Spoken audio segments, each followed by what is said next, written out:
अस्सलामुअलैकुम, आप देख रहे हैं सुबह पाकिस्तान चाय के कप के साथ। सुबह पाकिस्तान के होस्ट मैं सलमा कौसर और मैं मोहम्मद शुएब आपके साथ हाजिर हैं बहुत सी खबरों के साथ, अपनी चिट-चैट के साथ। थोड़ी सी हम करते हैं शरारतें, और जाहिर है जरूरी भी होता है कि सुबह सुबह जरा मूड को चेंज करना होता है। जितनी शरारतें हम वहाँ से करके आते हैं ना, वैसे मेकअप रूम से यहाँ तक वो काफी हो जाती हैं, ऑन एयर के लिए कम बचती हैं। ऐसे ही है। तो आज की जो चाय है ये सलमा ने पी ली है, मेरी भी नहीं ऐसा नहीं है। देखिए लिपस्टिक नहीं लगी हुई है ना उस कप के ऊपर। चाय है वैसे। शेब को बताया कि ये चीट करना इजी है ना, देखें यहाँ से नजर आ रही है। हाँ, उस वाले कप में थोड़ी सी कम इसलिए कि शेब ने खुद पी ली है। मेरे तो ना पाओ। चले जी, प्रोग्राम का बकायदा आगाज करते हैं। सबसे पहली खबर आपसे शेयर करते हैं और वो है थर कोल मंसूबे से मुताल्लिक। कल का दिन बड़ा अहम तक तकरीब हुई थी, उसका अहवाल आपके साथ शेयर करते हैं। वज़ीर-ए-आज़म पाकिस्तान मोहम्मद शहबाज शरीफ साहब ने थर कोल को मुआशी तरक्की के लिए गेम चेंजर मंसूबा करार दिया है और कहते हैं कि थर कोल मंसूबा जो है वो इलाके की तरक्की के लिए बड़ा अहम होगा। वैसे भी ज़ाहिर जहां पर भी हम देखेंगे कि मंसूबा, थर की बात हम कर रहे हैं, बट जनरली भी जो मंसूबा जिस जगह पर होता है वहां पर चेंज जल्दी लेकर आता है। खुशहाली का मंसूबा है, तरक्की का जामिन है। और थर के कोयले से जो बिजली की पैदावार है, इससे क्या होगा, हम कसीर ज़रे मुबादला बचा पाएंगे और ये तो हम करना चाहते हैं, डॉलर को बचाना चाहते हैं। और कोयले से जो कोयले से बिजली पैदा करने वाले तमाम पावर प्लांट्स हैं, इसको थर के कोयले पर मुंतकिल किया जाएगा। और सी पैक के तहत जो तवानाई का शोबा, इसमें सरमायाकारी जो वो चीन का बहुत बड़ा तोहफा जो है। और आपको पता है शोएब कि हमारे जो रेलवे लिंक्स है उसकी वजह से ये होगा कि हमें कोयले की तरसील में आसानी होगी। और जो मैं खबरें देख रही थी शोएब, उसके अकॉर्डिंग अगर हम थर के कोयले से बिजली बनाते हैं तो हमें पर यूनिट कॉस्ट जो है वो तकरीबन 10 रुपए आएगी, जो कि पहले हम जब ईंधन से बिजली बनाते हैं तो वो हमें कई 70 रुपए जाके पड़ती है। उसके अलावा जब मुतबादिल जराए से बनाते हैं तो वो भी 18-20 रुपए यूनिट तो कॉस्ट करता ही है। तो ये सबसे मिनिमम अमाउंट ये एग्जैक्टली। और कल की तकरीब का अहवाल हमने आपसे शेयर किया। इस वक्त वज़ीर तवानाई इम्तियाज शेख साहब हमें ज्वाइन कर चुके हैं, उन्हें शामिल गुफ्तगू करेंगे। अस्सलाम वालेकुम, गुड मॉर्निंग सर, कैसे हैं आप? वालेकुम सलाम, बिल्कुल, आप ठीक हैं? अल्हम्दुलिल्लाह बिल्कुल ठीक ठाक। सर, सबसे पहले जानना ही चाहते हैं कि इस मंसूबे के तहत जो कहा जा रहा है कि कसीर ज़रे मुबादला की बचत होगी, कितना हम एक्सपेक्ट क्या कर रहे हैं, कितनी बचत होगी?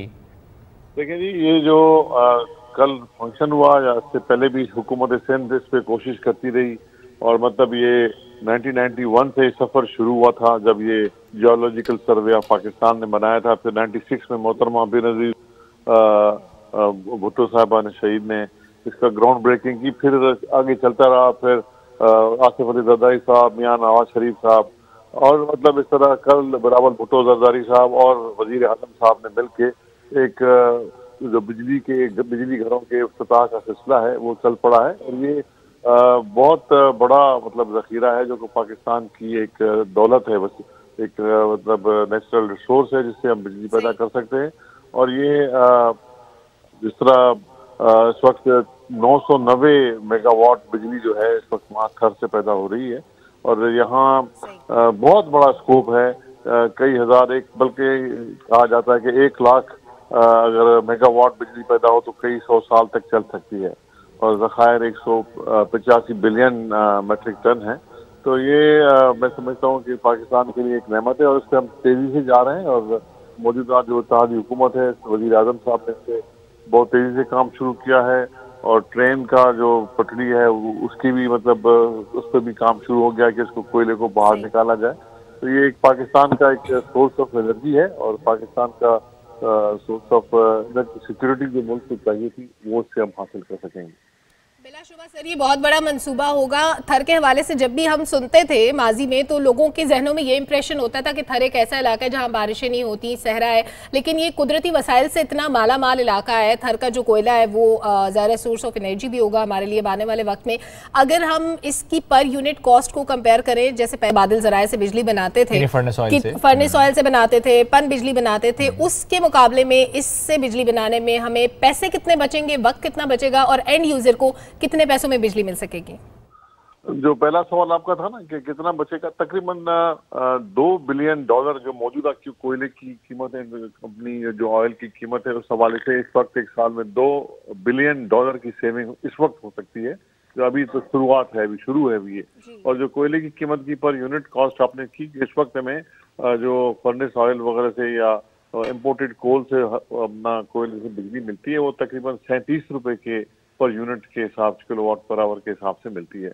और मतलब इससे हम अल्टीमेटली जब ये स्केलेबिलिटी होगी तो 10 रुपए के हिसाब से हमें मिलेगा, लेकिन इस वक्त तकरीबन 12 या 13 रुपए के हिसाब से इसका पर यूनिट मिलती है हमें। और ये सबसे मुल्क की सस्ती तरीन बिजली यहीं से पैदा होती है, चाहे वो तेल फर्नेस ऑयल से लें, RLNG से लें, किसी इम्पोर्टेड कोल से लें। सबसे कम तरीन जो कीमत है पर यूनिट इसकी कोयले अपना इम्पोर्टेड कोल के मुकाबले में, तो ये सिर्फ इसी कोयले से, थर के कोयले से ही सस्ती तरीन बिजली मिल सकती है और मिल रही है इस वक्त। और ये जितने भी यूनिट्स हैं जो नेपरा नंबरिंग करती है तो उसमें भी ये टॉप पर हैं थर कोल के जो हमारे प्रोजेक्ट्स हैं बिजली पैदा करने के। तो इंशाल्लाह ये सस्ता तरीन बिजली मुहैया करने का एक नेचुरल रिसोर्स है और इस पर तेजी से काम हो रहा है। और वजीर आजम साहब और बिलावल भुट्टो जरदारी साहब और पूरी दोनों हुकूमतें, मरकजी और सूबाई हुकूमत मिलकर इस पर बहुत तेजी से काम कर रही हैं। ठीक सर, एक बात और भी, कोल एनर्जी से मुताल्लिक कहा जाता है कि इसे डर्टी एनर्जी भी कहा जाता है, हार्मफुल एनर्जी भी कहा जाता है, कि इन्वायरमेंट पे इसके इफ़ेक्ट्स होते हैं। उस पर हमारी क्या रिसर्च है, क्या हमारी प्लानिंग है, हम उसे कैसे मिनिमाइज़ करेंगे, क्या प्लानिंग करें हम उसके लिए कि हमारे इंसानी जान, बायोडाइवर्सिटी मुतासर ना हो? बिल्कुल हमारी हुकूमत जो जी इस पर बहुत खास नजर रखती है और हमारे पास जो कोयले की जो कार्बन की इमिशंस हैं वो अभी तक 0.08 भी नहीं है, क्योंकि हमने कोयले का इस्तेमाल यहाँ कभी किया नहीं। और अभी टेक्नोलॉजी ऐसी आ गई है कि इन इमिशंस को रोकती है, कार्बन इमिशंस को रोकती है। तो इसलिए अभी तक बिल्कुल भी मतलब उसका कोई असर नहीं पड़ता, जबकि 15-15, 20-20% के तक इमिशंस वाले मुल्क जो वो मगरबी ममालिक जो हैं उनमें भी इस तरह है। Germany, England, America, Australia, Brazil, India, ये चाइना, ये सब इसी कोयले को इस्तेमाल कर रहे हैं। और ये बीच में ये एनवायरमेंटल जो हैजर्ड की वजह से इसमें कमी आई थी या करने की कोशिश की जा रही थी, लेकिन यूक्रेन में क्राइसिस, जंग के क्राइसिस के बाद सब पूरी दुनिया ने कोयले को दोबारा इस्तेमाल करना शुरू किया है।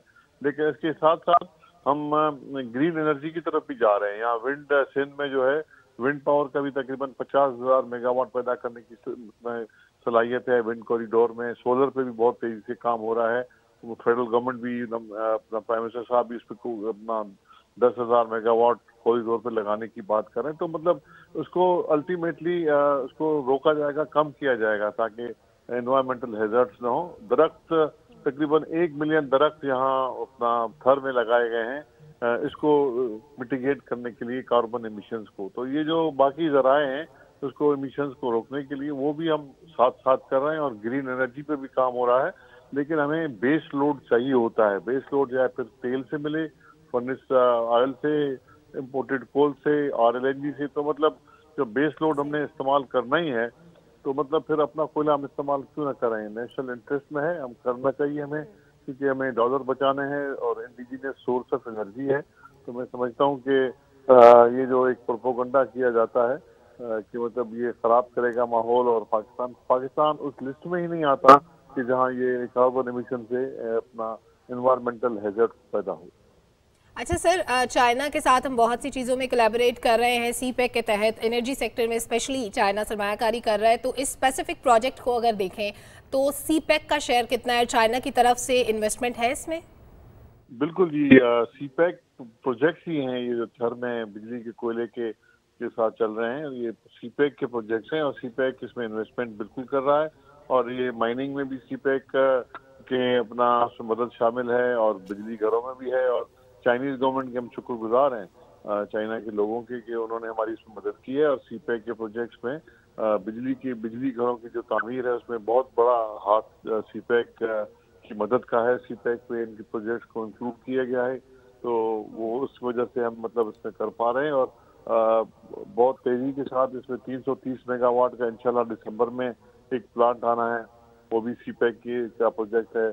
और शंघाई इलेक्ट्रिक का 1320 मेगावाट का भी मतलब इस साल या अगले साल के शुरू में इंशाल्लाह वो भी मतलब ऑन ग्राउंड हो जाएगा, स्टार्ट हो जाएगा।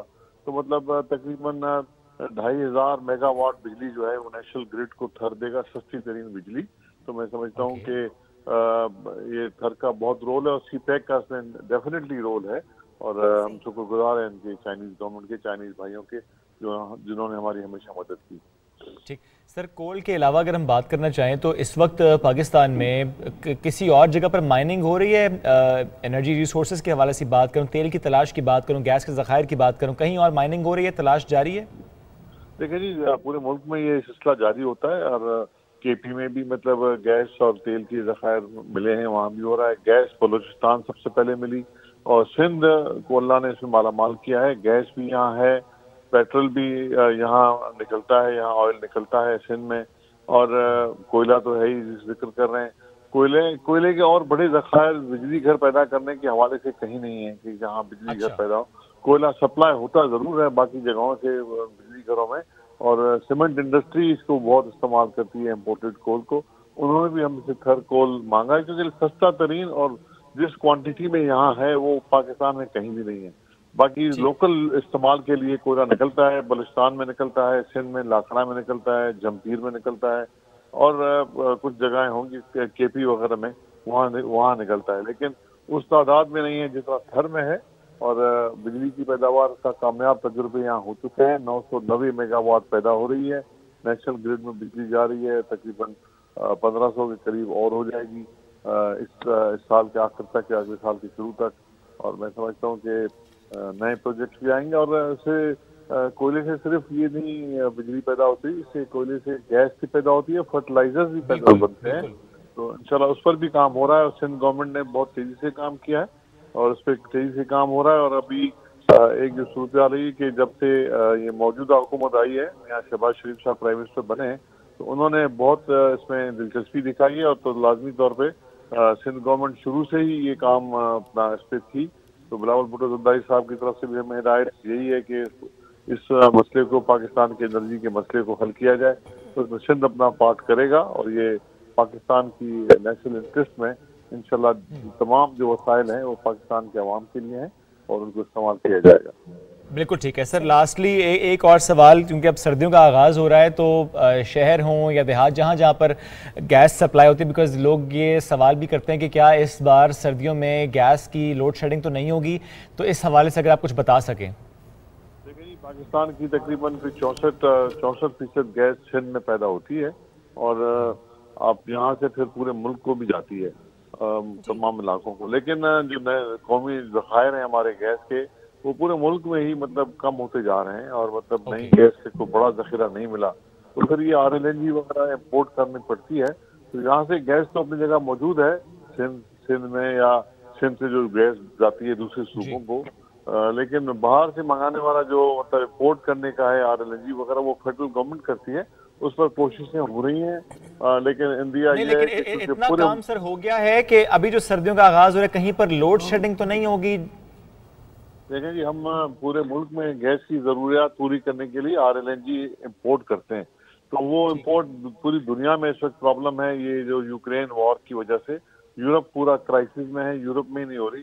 तो उसके लिए कोशिशें फेडरल गवर्नमेंट कर रही है कि तक इम्पोर्ट कर सकें जो कमी है और पूरे मुल्क को बाकी जगह कर सके। लेकिन सिंध में जो मैंने बताया कि 64% गैस पूरे मुल्क की पैदा करता है सिंध, वो उसके ज़खायर भी कम हो रहे हैं और बाकी जगहों पर भी कोई नया ज़खीरा नहीं मिला। तो शायद हो सकता है कि थोड़ी बहुत लोड शेडिंग करनी पड़ जाए, लेकिन अगर इम्पोर्ट हो गई और मतलब वो गैस मिल गई तो शायद इंशाल्लाह इससे इस साल लोड शेडिंग कम से कम करने की कोशिश करेगी। और फेडरल गवर्नमेंट ने ये काम करना होता है, तो फेडरल गवर्नमेंट इसमें है अपना कोशिश में, और सिंध की गैस तो वैसे ही पाकिस्तान के लिए हाजिर है। इंशाल्लाह पाकिस्तान की बेहतरी होगी, और क्योंकि हम तेज़ी से कमी की तरफ जा रहे हैं तो हमें बहुत सी चीज़ों को वैसे भी ठीक करना पड़ेगा। वज़ीर तवानाई इम्तियाज़ शेख साहब हमारे साथ मौजूद थे। बहुत शुक्रिया सर आपके वक्त का। और शेब, आपने गैस की लोड शेडिंग के वाले से बात की तो मुझे लगा कि मुझे ऐड कर देना चाहिए। कल वज़ीर आज़म कह चुके हैं क्योंकि गैस की प्राइसेस बहुत ज़्यादा है आलमी मंडी में, तो इसलिए शायद हम इम्पोर्ट नहीं कर सकेंगे, और मुल्की ज़रूरियात के मुताबिक इस वक्त जो गैस मौजूद है मुल्क में उसके ज़खायर ज़ाहिर है अभी कम है। हमें सर्दियों में वैसे भी शॉर्टेज का सामना होता है, तो हमें थोड़ी सी एहतियात के साथ अपने वसाइल का इस्तेमाल करना। ये इसलिए पॉइंट हमने रेज भी किया कि हम सबको अपनी प्रैक्टिसेस भी बदलनी है। फॉर एग्जांपल हम पूरा पूरा दिन अगर गीजर ऑन रखेंगे जिस वक्त रिक्वायरमेंट भी नहीं है, वीकेंड्स पे अगर घर पे नहीं है गीजर, पीछे से आप ऑन छोड़ के गए हैं, तो इसका मतलब क्या है कि आप ज़ाया कर रहे हैं। तो ये कीजिए कि उस वक्त गीजर का इस्तेमाल कीजिए जिस वक्त ज़रूरत है, उस वक्त ही गैस यानी हीटर्स का इस्तेमाल कम से कम करें। यानी आप कमरों को बंद रखें, खिड़कियों दरवाजों को बंद रखें, सर्दियों का आगाज़ हो रहा है, हमें अपनी प्रैक्टिसेस को बदलना है। गर्म कपड़े पहनिए, ट्राई कीजिए कि हीटर्स का इस्तेमाल कम, गीज़र का इस्तेमाल कम, क्योंकि गैस के रिसोर्सेज कम हैं। तो हमें कोशिश ये करने की वो इलाके जहां पर खून जमाती सर्दी होती है वहां तक गैस पहुंच पाए और अपने गीजर्स को पायलट पे रखें। एनीवेज पाकिस्तान क्योंकि मौसमियाती तब्दीलियों से बहुत ज़्यादा मुतासर हो रहा है और हमें बहुत से चैलेंजेस दरपेश है, तो अक़वाम मुत्तहिदा ने माहौलियाती तब्दीलियों और मसाइल के हल से मुतालिक कॉन्फ्रेंस ऑफ पार्टीज 27 यानी COP27 की नायब सदारत वज़ीर-ए-आज़म शहबाज शरीफ को देने का ऐलान किया है। और ये इसलिए भी इंपॉर्टेंट है शुएब के अक़वाम मुत्तहिदा के 195 ममालिक में से पाकिस्तान के वज़ीर-ए-आज़म को इस मनसब के लिए मंतखब किया गया है, जो कि बहुत बड़ी बात है। और इस कॉन्फ्रेंस ऑफ पार्टीज़ के इजलास की नॉर्वे के वज़ीर-ए-आज़म, मिस्र के सदर के हमरा वज़ीर-ए-आज़म मोहम्मद शहबाज शरीफ मुश्तरका सदारत करेंगे। शर्म शेख में मिस्र में ये 6 से 18 नवंबर को कॉन्फ्रेंस ऑफ पार्टीज़ 27 होगी। ज़बरदस्त जी, और ये तो अच्छी खबर। इसके बाद एक और खबर हमारे पास है, क्योंकि हम रिसोर्स की बात कर रहे थे, एनर्जी की बात, और अब हम ये सब कोशिश करते हैं कि आहिस्ता आहिस्ता हम अपनी गाड़ियों को इलेक्ट्रिक कार्स में तब्दील करते चले जाएँ। ना सिर्फ गाड़ियों को बल्कि मास ट्रांजिट सिस्टम में भी हम ये देखते हैं कि हमारी कोशिश है कि हम इलेक्ट्रिक मोड पर चले जाएं। तो इसके हवाले से खबर मेरे पास है, वो जर्मनी से है। जर्मनी की स्टटगार्ट यूनिवर्सिटी, यहाँ पे 20 स्टूडेंट्स ऐसे हैं जिन्होंने तेज़ रफ्तार इलेक्ट्रिक कार आलमी रिकॉर्ड बनाया है। सिर्फ और सिर्फ 145 किलो वजनी ये गाड़ी है, और इस रेस कार ने 1 मिनट 41 सेकंड में 100 किलोमीटर फी घंटा की रफ्तार तक पहुंचकर तेज़ तरीन इलेक्ट्रिक गाड़ी का गिनीज वर्ल्ड रिकॉर्ड तोड़ दिया है, नया रिकॉर्ड कायम कर दिया है।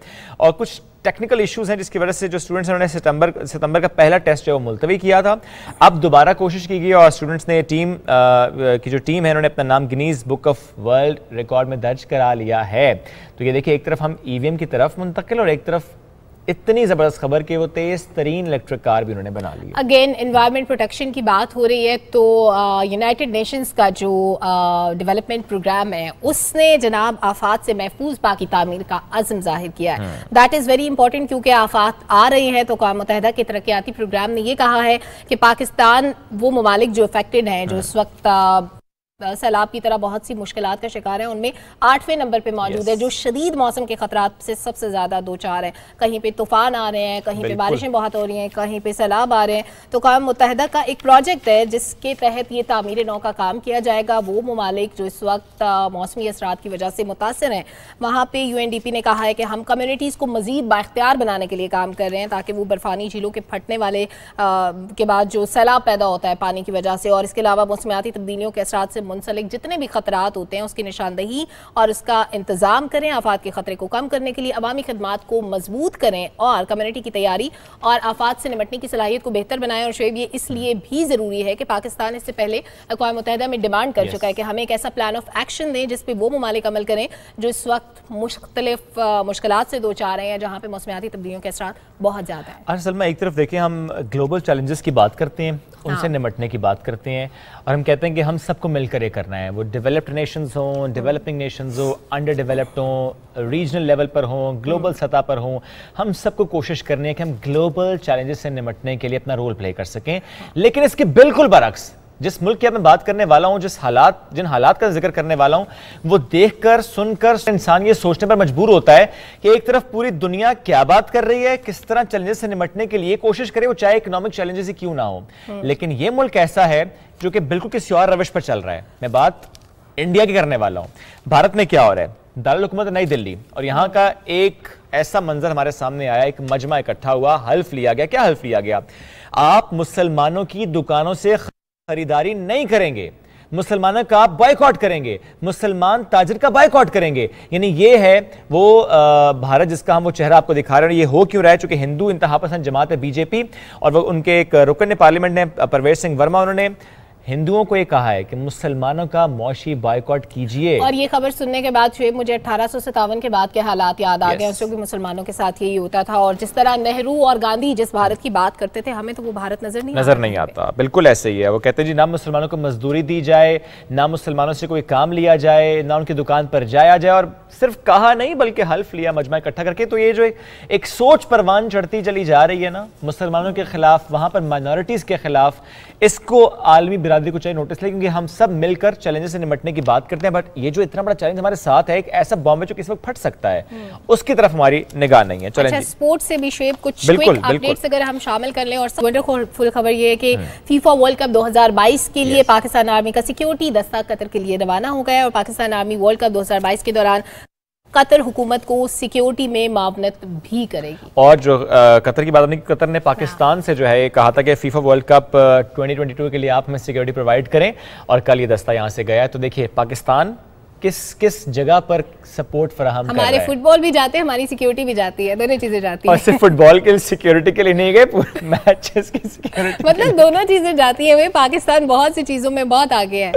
एग्जैक्ट अगस्त में वो आए थे, 4 रुकनी वफ्द उनका आया था, रिक्वेस्ट की, फिर अभी फाइनली ये फिर हो पाया और यहाँ से चले गए। चलो जी बढ़ते हैं आगे एक और मौजू की तरफ। आज का हमारा एक और मौजू है जो इस वक्त फ्लड की सिचुएशन है पाकिस्तान में, यानी फ्लड के बाद की सिचुएशन रादर मैं कहूँगा। और उसमें हम ये देखते हैं कि जिसने अपने सामने अपने माल मवेशी को बहते देखा हो, जिसने अपने सामने अपने उस घर को, अपने आशियाने को तिनकों की तरह बिखरते देखा हो, जिसने अपनी ज़िंदगी की जमा पूंजी को इसी तरह दरिया बुर्द होते देखा हो, जिसने देखा कि उसने एक होटल बनाया था, या जिसने देखा उसने छोटा सा घर बनाया था, वो चाहे एक झोंपड़ी थी या कि एक महलनुमा घर था, जिसने वो देखा, क्योंकि ज़ाहिर है आपका एसेट है ना, वो घर हो, वो होटल हो, वो माल मवेशी हो, जो भी वो आपका एसेट है।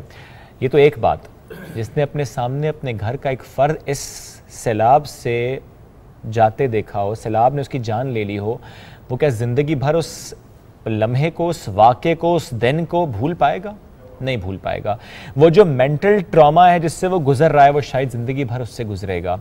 हम खाना तो पहुंचा रहे हैं, हमने रेस्क्यू तो कर लिया, रिलीफ पहुंचा दिया, वक्त लगेगा घर भी बन जाएंगे, आशाना तो बन जाएगा, लेकिन जिस ट्रॉमा से वो गुजरा है शख्स या वो फैमिली, क्या उससे हम उसे निकाल पाएंगे? कोशिश कर रहे हैं। और शुएब हमने ये सिर्फ बताया कि वो फैमिली सफ़र कर रही है, लेकिन इसके अंदर छुपी छोटी छोटी सी इतनी कहानियां कि सुन के दिल दहल जाता है। बहुत सी माओं की बेटियों के जहेज इस पानी में बह गए। एक माँ तो रोते हुए ये तक कह रही थी कि उसकी बेटी का जहेज भी बह गया और बेटी भी बह गई।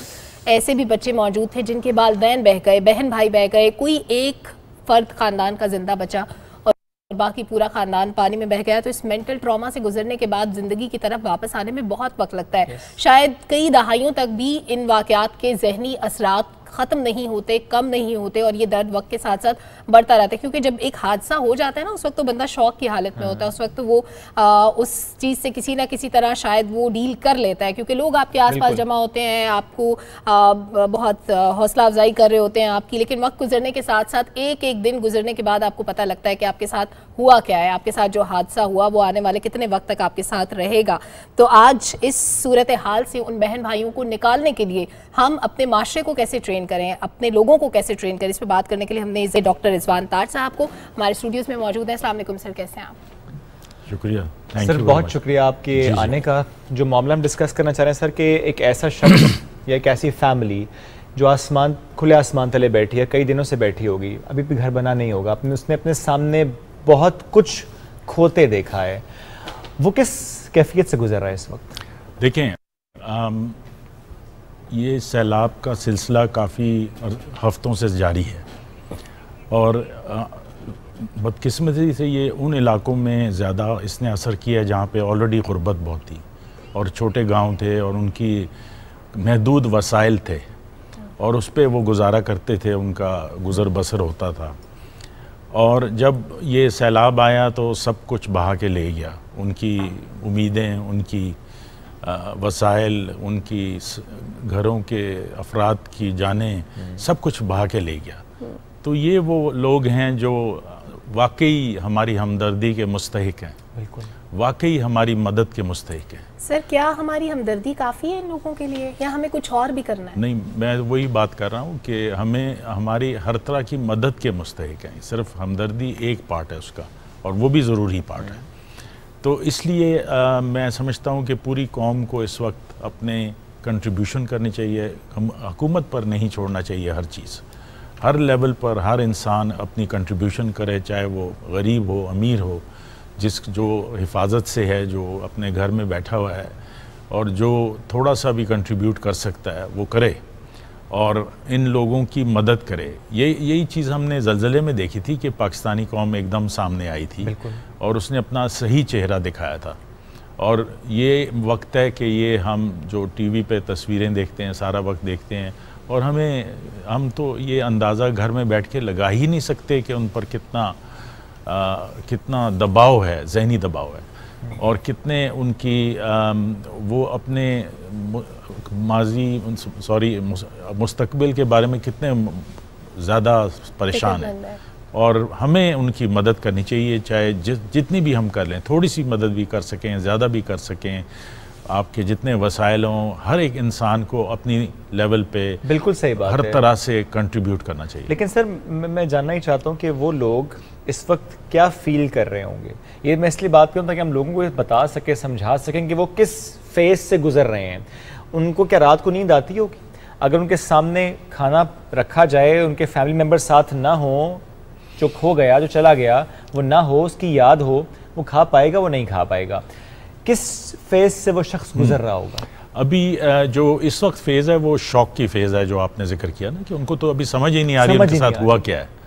वो उसको जो उनका साथ हुआ है, जो उनके जहन पे जो इस चीज़ का असर है, उसका तो उनको इस वक्त इल्म ही नहीं है कि उनके साथ क्या हुआ है। और वो अभी सिर्फ जज्ब कर रहे हैं कि मेरे इर्द गिर्द का माहौल बिल्कुल तब्दील हो चुका है, मेरी ज़िंदगी जो है वो वापस उस लेवल पर जहाँ पर सैलाब से पहले लेवल तक आ, उसमें सालों लग सकते हैं। और जब वो उनको आगाही होगी इस चीज़ की, तो फिर वो जो आप बात करें, नींद, डिप्रेशन, भूख का चले जाना, ये इन सब चीज़ों का सामने आना ज़रूरी है। लेकिन फ़िलहाल उनका सर्वाइवल का इशू है कि उनको हर वक्त बेसिक वसाइल उनके पूरे हो जाएं, ताकि वो जो अभी सरवाइव कर सकें अपने बच्चों के साथ, अपनी फैमिलीज़ जो बच गई उनके साथ सरवाइव कर सकें। फिर सेकंड फेज़ में वो देखेंगे कि हमने, और हुकूमत की मदद से और लोगों की मदद से, कि कैसे हमने अपनी ज़िंदगी को नॉर्मल की तरफ ले जाना है और कैसे हमने अपनी ज़िंदगी को बहाल करना है। बिल्कुल आपने दुरुस्त फरमाया सर कि अभी तो लोग शायद ये समझ ही नहीं पाए कि हुआ क्या। मुझे एक छोटा सा वाक़या याद आ गया कि हमारे कोलीग्स में किसी के फादर की डेथ हो गई, तो जिनके फादर की डेथ हुई उन्होंने कहा कि अच्छा यतीमी इसको कहते हैं कि मेरे फादर चले गए, रूटीन की ज़िंदगी में वापस आ गए, अपनी जॉब पे चले गए। रोज़ सुबह उनके फादर की कॉल आती थी।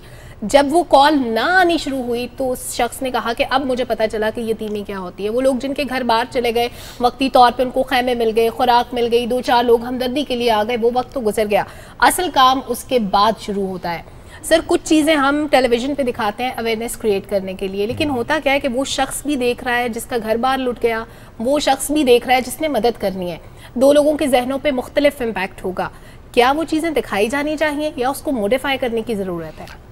मेरे ख्याल में तो एक हद तक तो दिखाई जानी चाहिए, ताकि दुनिया को और पाकिस्तान के अवाम को पता चले कि इस लेवल की तबाही है। बिल्कुल सही। लेकिन उसमें बैलेंस होना बहुत ज़रूरी है। आप एक तरफ ये दिखाएं और दूसरी तरफ आप ये भी दिखाएं कि जहाँ पे लोग जो थे सामने आए, उन्होंने मदद की या उन्होंने सरवाइव किया। ज़्यादा अहम क्या हो जाता है? बड़ा अच्छा पॉइंट रेस कर दिया आपने कि एक तरफ हमें ये दिखाना है, सेंसिटाइज करना लोगों को, और दूसरी तरफ जो मदद कर रहे हैं, मुखैर हजरात हैं, इदारे हैं जो भी मदद कर रहे हैं, उसका दिखाना। क्योंकि ये जब हम इसकी बात करते हैं कि जो मदद कर रहे हैं तो इसलिए ताकि और लोग आएँ, दिखाना ज़रूरी है ताकि हम दुनिया को दिखा सकें इस वक्त ज़रूरत कितनी है। दोनों में ज़्यादा इंपॉर्टेंट क्या है, क्या ज़्यादा दिखाना चाहिए? देखें, अनफॉर्चुनेटली जो न्यूज़ आती है वो ज़्यादातर नेगेटिव आती है। ठीक है। और अनफॉर्चुनेटली ऐसी खबरें भी आती हैं कि फलाना ट्रक आया, उसको बेच दिया किसी ने, ये लूट लिया। तो ये तो बहुत ज़्यादा दुख वाली बात है। और उन लोगों के लिए आप सोचें कितने दुख की बात है कि उनके लिए आटा आ रहा था और वो, तो ये खबरें नहीं दिखानी चाहिए। जी बिल्कुल। ये ऐसी अगर एक ट्रक आ रहा है लुट गया, जैसे आपने एग्जाम्पल कोट की, इस तरह की खबर अगर हम चलाते हैं तो अवेयरनेस क्रिएट कर रहे हैं कि ये भी हो रहा है, ये नहीं करना है, इसको डिस्करेज करना है, लोगों का रास्ता रोकना है। अगर नहीं दिखाते तो ये सब होता रहता है, फिर हम उसको रोक नहीं पाते। यहाँ पे हमारे लिए लाइन डिफाइन करना मुश्किल हो जाता है। क्या करें? आप मेरी बात नहीं समझ, मैं आपको ये समझा रहा हूँ कि आप एक हद तक ये चीज़ें ज़रूर दिखाएं ताकि अवेयरनेस हो और इदारों को भी अवेयरनेस हो कि ये कुछ भी हो रहा है साइड पे, लेकिन ज़्यादा फोकस दूसरी तरफ। ये सिर्फ हमारे मुल्क की बात नहीं है, अगर आप यूक्रेन भी चले जाएं उधर भी यही इसी तरह के वसाइल और मसाइल और ये होते रहेंगे। लेकिन मैं आपको कह रहा हूँ कि आपने 50% अच्छी चीज़ें दिखानी है, ये मैं आपको अभी कह रहा हूँ कि चैनल्स को 50% अच्छी चीज़ें दिखानी चाहिए, जहाँ पे लोगों ने खुद लोगों ने, वहाँ के लोगों ने जो असरअंदाज हुए हैं वो उन्होंने कैसे कोप किया, कैसे अपने जो कुछ उनके पास बच गया है या जो उनको मदद मिली है उससे उन्होंने कैसे बाहर निकलने की कोशिश की है और अपने आप को दोबारा बहाली की तरफ ले जाने की कोशिश की है। और सेम फॉर द कंट्रीब्यूटर्स, जो बड़े बड़े मेजर कंट्रीब्यूटर्स हैं जो सामने नहीं आते, उनको भी आपने हाईलाइट करना है कि लोग कर रहे हैं काम, ताकि वो देखेंगे लोग तो फिर और भी करेंगे लोग कि आपकी कंट्रीब्यूशन जारी है। अगर कोई इदारे अच्छा काम कर रहे हैं, बहुत सारे इदारे अच्छे काम करें, बल्कि 80% इदारे अच्छा काम करेंगे। हो सकता है ये जो बुरे वाक़यात हैं ये 5-10% हों, ये हर जगह होते हैं, हमेशा होते हैं, लेकिन जो अच्छी तरह कंट्रीब्यूट कर रहे हैं, जो अच्छी तरह लोगों तक मदद पहुंचा रहे हैं, जो दिल से मदद पहुंचा रहे हैं, उनको आप ज़्यादा हाईलाइट करें, मेरा ये मतलब। अच्छा सर, इंसानी जहन बहुत ज़्यादा मुंतशिर होता है, आप बेहतर समझते हैं। अभी हम उन लोगों की बात करें जिनको हमारी हमदर्दी की ज़रूरत है, लेकिन उन्हीं एरियाज़ में कुछ, क्योंकि मुफलिसी बढ़ती जाती है, जब इस तरह के वाक़यात होते हैं, रोज़गार ख़त्म हो जाता है, खाने पीने को कुछ नहीं होता, वहाँ पे कुछ माइंडसेट ऐसे भी होते हैं जो कि बुराई की तरफ माशरे को ले जाते हैं, जिनको लगता है कि शायद हमारा ज़रिया माश कुछ नहीं रहा तो हम हक बजाने में कि हम लूट मार करें, हम कोई चोरी डाका करें। उन लोगों के लिए भी अवेयरनेस क्रिएट करना ज़रूरी है। मैं चाहूँगी इस पे भी आप थोड़ी सी बात करें कि वो लोग जो बुराई की तरफ जा रहे हैं, दूसरे लोगों को राग़िब कर रहे हैं, उनको भी इससे बचना है और दूसरों के लिए हमदर्दी के जज्बात भी पैदा करना है। खुशकिस्मती से ऐसे तादाद बहुत कम लोगों की होती है। असल में सब लोग हमदर्दी के मुस्तहिक़ हैं और हमारा मैसेज ही ये होना चाहिए कि सब लोग जो हैं वो हमदर्दी और मदद के मुस्तहिक़ हैं और उनको हमें पूरी तरह हर तरह से मदद करनी चाहिए। बाकी अल्लाह कबूल करे ना करे वो उसका मर्ज़ी है, लेकिन हमारी तरफ से कोशिश पूरी होनी चाहिए। हमारी तरफ से हर किस्म के वसाइल या हमदर्दी या जो भी है वो हमारी तरफ से ज़रूर जानी चाहिए। बिल्कुल ज़ाहिर है, ये अहम भी है सर। लेकिन ज़ाहिर है एक आम शख्स तो ये नहीं जानता, जब वो अगर मदद लेकर गया भी है, वो चाहे राशन लेकर गया भी है, अद्वियात लेकर गया, उसने कैंप लगाया, ज़ाहिर है वो गया तो मदद करने के लिए, लेकिन उसे ये नहीं पता कि उसने इंटरेक्ट कैसे करना है, उसने उनको सुनना कैसे है, उन्हें एब्जॉर्ब कैसे करना है। चूँकि ज़ाहिर है समटाइम्स सिर्फ उनको सुन लेना भी उनके लिए काफ़ी अच्छी मदद होती है। ऐसे में प्रोफेशनल्स का वहाँ पर जाना, यानी अगर हम मेडिकल कैंप लगा रहे हैं तो एक साइकेट्रिस्ट या साइकोलॉजिस्ट का वहाँ जाना कितना आम है, या फॉर दैट मैटर इसमें टेली हेल्थ कितनी इंपॉर्टेंट हो सकती है कि अगर कहीं पर कैंप लगा और आपको लगे कि ये वो शख्स है, ये खातून है, बुजुर्ग है, कोई ऐसा शख्स है जिसको लग रहा है देख कर ये खामोश है, इसके साथ कोई ऐसा मसला है कि इससे बात करनी चाहिए, वो बात नहीं कर रहा है, और साइकेट्रिस्ट या साइकोलॉजिस्ट ही उसकी हेल्प कर सकते हैं, ये कितना अहम हो चुका है इस वक्त।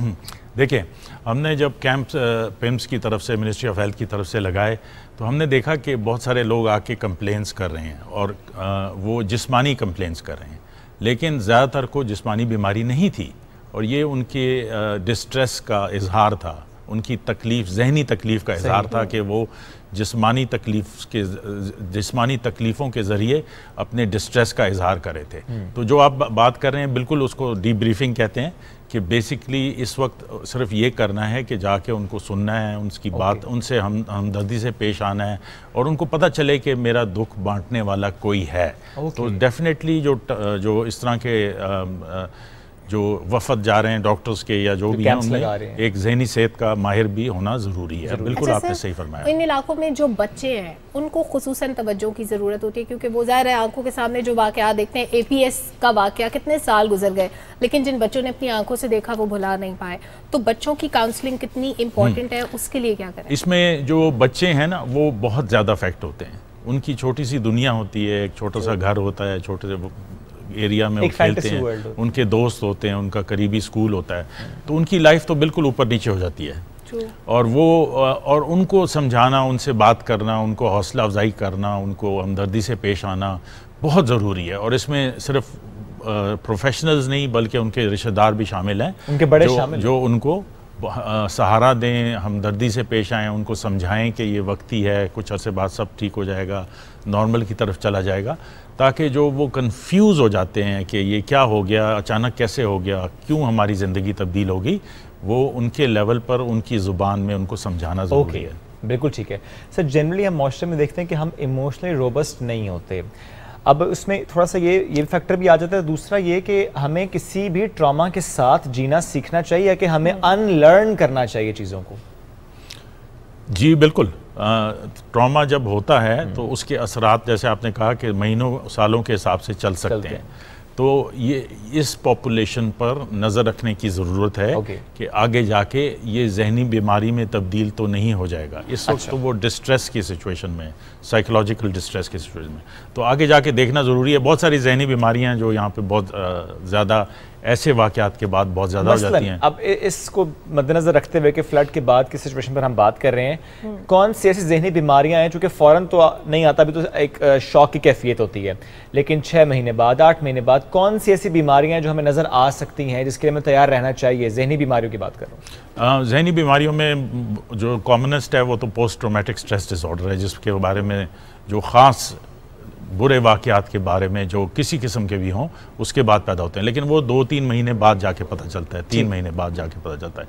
इसके अलावा anxiety, depression, acute stress reaction, phobias, ये सब बीमारियां, ड्रग अब्यूज। अब ये बड़ा अहम है, क्या बारिश का डर बैठ गया होगा? बिल्कुल हाँ, फोबिया इसी को कहते हैं कि बिला वजह का ज़्यादा खौफ पैदा होना शुरू हो जाता है। एक बारिश आई सब बहा कर लेगी, तो बारिश का खौफ पैदा हो सकता है। सब ये सब बातें, नींद का ना आना, बेसिक कंप्लेंट्स भी बहुत ज़्यादा होती हैं, सर दर्द होना, नींद का ना आना, हर जगह दर्द की कंप्लेन करना, ये सब चीज़ें हैं जो सामने आती हैं। सर, हमारी ये जनरेशन जो इस वक्त इन चीज़ों के साथ डील कर रही है, ये पूरी लॉट आइंदा आने वाले 10 सालों में, 20 सालों में क्या आम आबादी की निस्बत उसका एक्सपोजर बीमारियों की तरफ ज़्यादा होगा, जहनी मसाइल के साथ साथ जिस्मानी बीमारियाँ भी? जी बिल्कुल होगा, लेकिन अच्छी बात यह है कि हमारी जो अवाम है वो बहुत मजबूत आसाब के मालिक हैं, और जो ये बीमारियां जिनका हम जिक्र कर रहे हैं ये बहुत थोड़ी तादाद में होती हैं।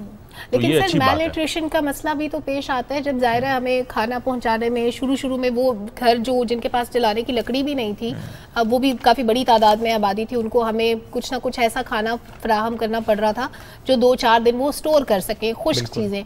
खुश्क राशन पे एक अरसे तक ज़िंदगी गुजारना, फिर जब वसाइल पैदा हों तो फिर ज़ाहिर है उस तरह की खुराक जो एक आम बंदा सेहतमंद ज़िंदगी के लिए खाता है वो शायद उनको मैसर ना हो, तो वो भी तो उनको इन लॉन्ग टर्म इफेक्ट कर सकती है। बिल्कुल, इस वक्त उनको बेसिक ग़ज़ा की, सर्वाइवल के लिए बेसिक ग़ज़ा की ज़रूरत है, और गवर्नमेंट ने ये प्लान किया हुआ है कि इस एज ग्रुप में ये ग़ज़ा चाहिए, इस एज ग्रुप में ये ग़ज़ा चाहिए, और उसके मुताबिक वो एड पहुँचाते हैं, तो वो उनकी प्लानिंग में शामिल है। बिल्कुल ठीक है सर, बहुत शुक्रिया, साथ मौजूद थे और हम बात कर रहे थे फ्लड की सिचुएशन के बाद से हमें तैयार रहना चाहिए आइंदा आने वाले दिनों में, आइंदा आने वाले वक्तों में, महीनों में, कि यहाँ पर क्या मसाइल हो सकते हैं। जी, हमने बात की है जहनी मसाइल की, जहनी पेचीदगियों की, जिसमें सर ने कहा कि इसमें कुछ ऐसे डिसऑर्डर्स भी हो सकते हैं, एंग्जाइटी, स्ट्रेस, फोबियाज़, और इन सब के लिए हमें तैयार रहना चाहिए। तो वो तमाम लोग जो कि वहाँ पर जाते हैं, स्पेशली कैंप्स लगाते हैं, मेडिकल कैंप्स लगाते हैं, so please do take a psychologist और साइकेट्रिस्ट जो कि उनको हेल्प कर सके। ये बहुत अहम है, ये जितना जल्दी हम उनको इस स्ट्रेस से निकाल पाएंगे, चूँकि हमें 2 चीज़ों पर काम करना, एक कुछ चीज़ें तो अनलर्न करवानी है, जैसे कि अगर बारिश का डर बैठ चुका है, पानी का खौफ आ चुका है, तो उसको अनलर्न करना। दूसरा, मैनेज कैसे करना है हमें, क्योंकि ज़ाहिर है ज़िंदगी फूलों की सेज नहीं है, ज़िंदगी में ऐसे इश्यूज आते रहते हैं, छोटे लेवल पर भी, बड़े लेवल पर भी, लेकिन अल्लाह जो बोझ डालता है उसको उठाने की हिम्मत, ताकत, सकत भी दे देता है। और शुएब, ऐसे हादसा भी होते हैं ना, खुदा ना खास्ता अगर किसी का कार एक्सीडेंट हो गया, किसी ने अपनी आंखों के सामने कोई प्लेन क्रैश देख लिया, कुछ भी हुआ, उसके असरात बुलाने में वक्त लगता है, लेकिन वो हो पाता है। तो इसमें भी हम यही एक्सपेक्ट करते हैं कि अगर हमारे इर्द गिर्द पॉजिटिविटी होगी, अगर हमारे इर्द गिर्द अच्छे लोग होंगे, हमें हौसला देने वाले लोग होंगे, और जाहिर है जैसे भी डॉक्टर साहब भी कह रहे थे कि हमें लोगों को बहुत ज़्यादा हौसला देने की ज़रूरत है, उन लोगों को सपोर्ट करने की ज़रूरत है। अगर ये हम करते रहेंगे तो जाहिर है कि वो लोग बेहतर तरीके से इन चीज़ों के साथ डील कर सकेंगे। APS सानेह का मैंने जिक्र किया, वो एक ऐसा वाक़या था जिसके असरात आज भी कौम के जहनों में मौजूद हैं। आज भी कभी उन वाक़यात की खबर जब सामने आती है तो शायद कोई भी इंसान अपने जज्बात पे काबू नहीं रख सकता, लेकिन जाहिर है हमने विद पैसेज ऑफ टाइम हमने उससे निकलने की कोशिश की है। उन लोगों ने जो वहाँ मौजूद थे, उन लोगों ने जिन्होंने वो सब देखा, उन माओं ने जिन्होंने सहा, उन सब ने निकलने की कोशिश की है। तो विद पैसेज ऑफ टाइम इस तरह के हादसात, इस तरह के वाकयात, इनसे हम निकलने की कोशिशों में कामयाब हो जाते हैं। लेकिन पॉजिटिविटी इज वेरी इंपॉर्टेंट। करना पड़ता है, जीना तो है ना। हाँ। जिंदगी तो बाकी है, जीना तो है, आगे तो बढ़ना है। जिंदगी जिंदा दिली का नाम है, मुर्दा दिल क्या खाक जिया करता है। क्या बात है सलमा, छा जाती हैं आप।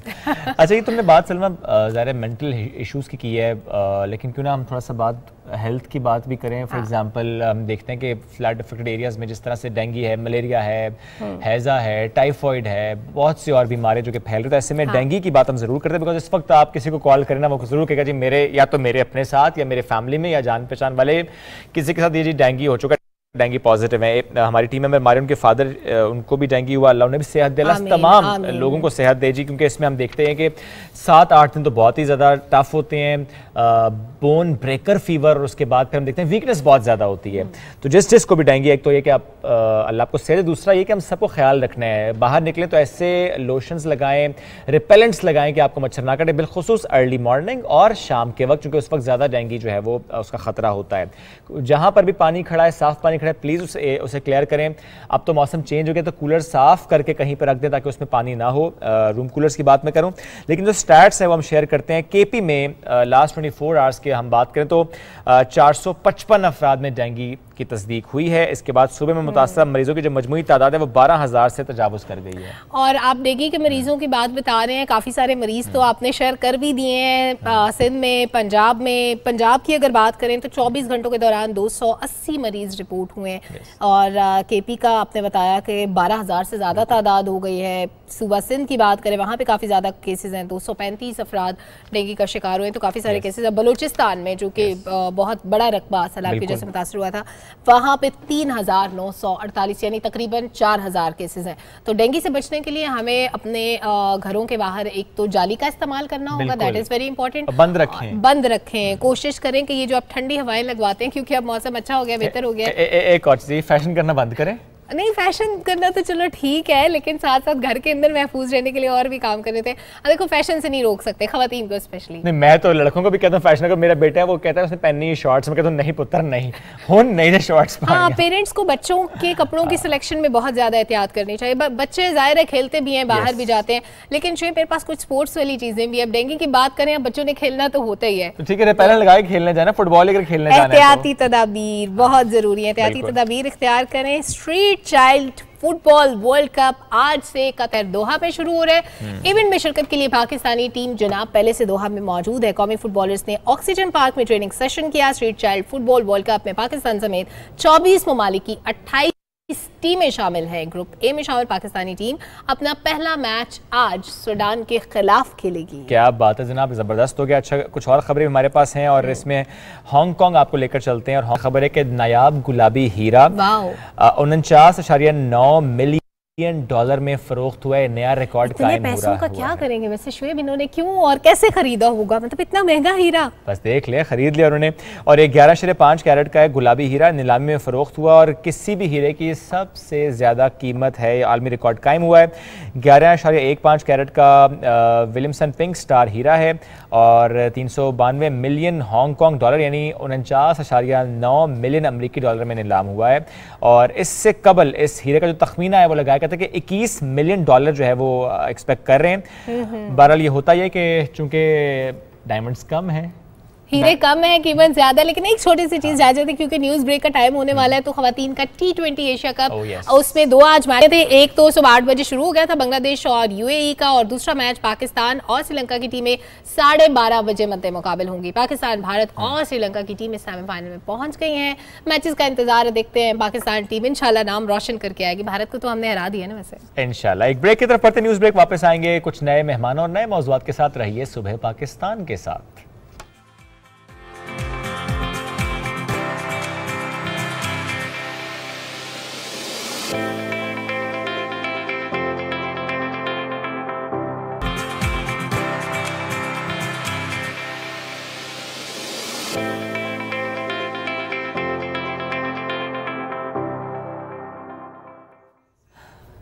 Welcome back. ब्रेक में मैं और शुएब बात कर रहे थे नाज़रीन के खूबसूरत नजर आना सबका हक है, खा वो लड़के हों या लड़कियां, और मेकअप दोनों के लिए रिक्वायर्ड होता है। लड़कियां तो बेचारी बदनाम ही है कि शुएब लोग समझते होंगे मेकअप नहीं करते। भाई सब लड़के जो टीवी पे आते हैं मेकअप करके बैठते हैं, हमने किसी की बातों में नहीं आना। अच्छा, मेकअप में वेरिएशंस होती हैं काफ़ी सारी, लेकिन ये होता है कि आप जैसे इवेंट्स के हिसाब से होता है ना कि अगर दिन में आप किसी इवेंट पे जा रहे हैं, फिर वो किस तरह का इवेंट है उसके हिसाब से कुछ ना कुछ शेडिंग में चेंज होंगे। बेस तो आपकी मेरा ख्याल है सेम ही रहेगी, क्योंकि आपने कंसील भी वैसे ही करना है, दाग धब्बे छुपाने होते हैं ओके सारे लोगों ने।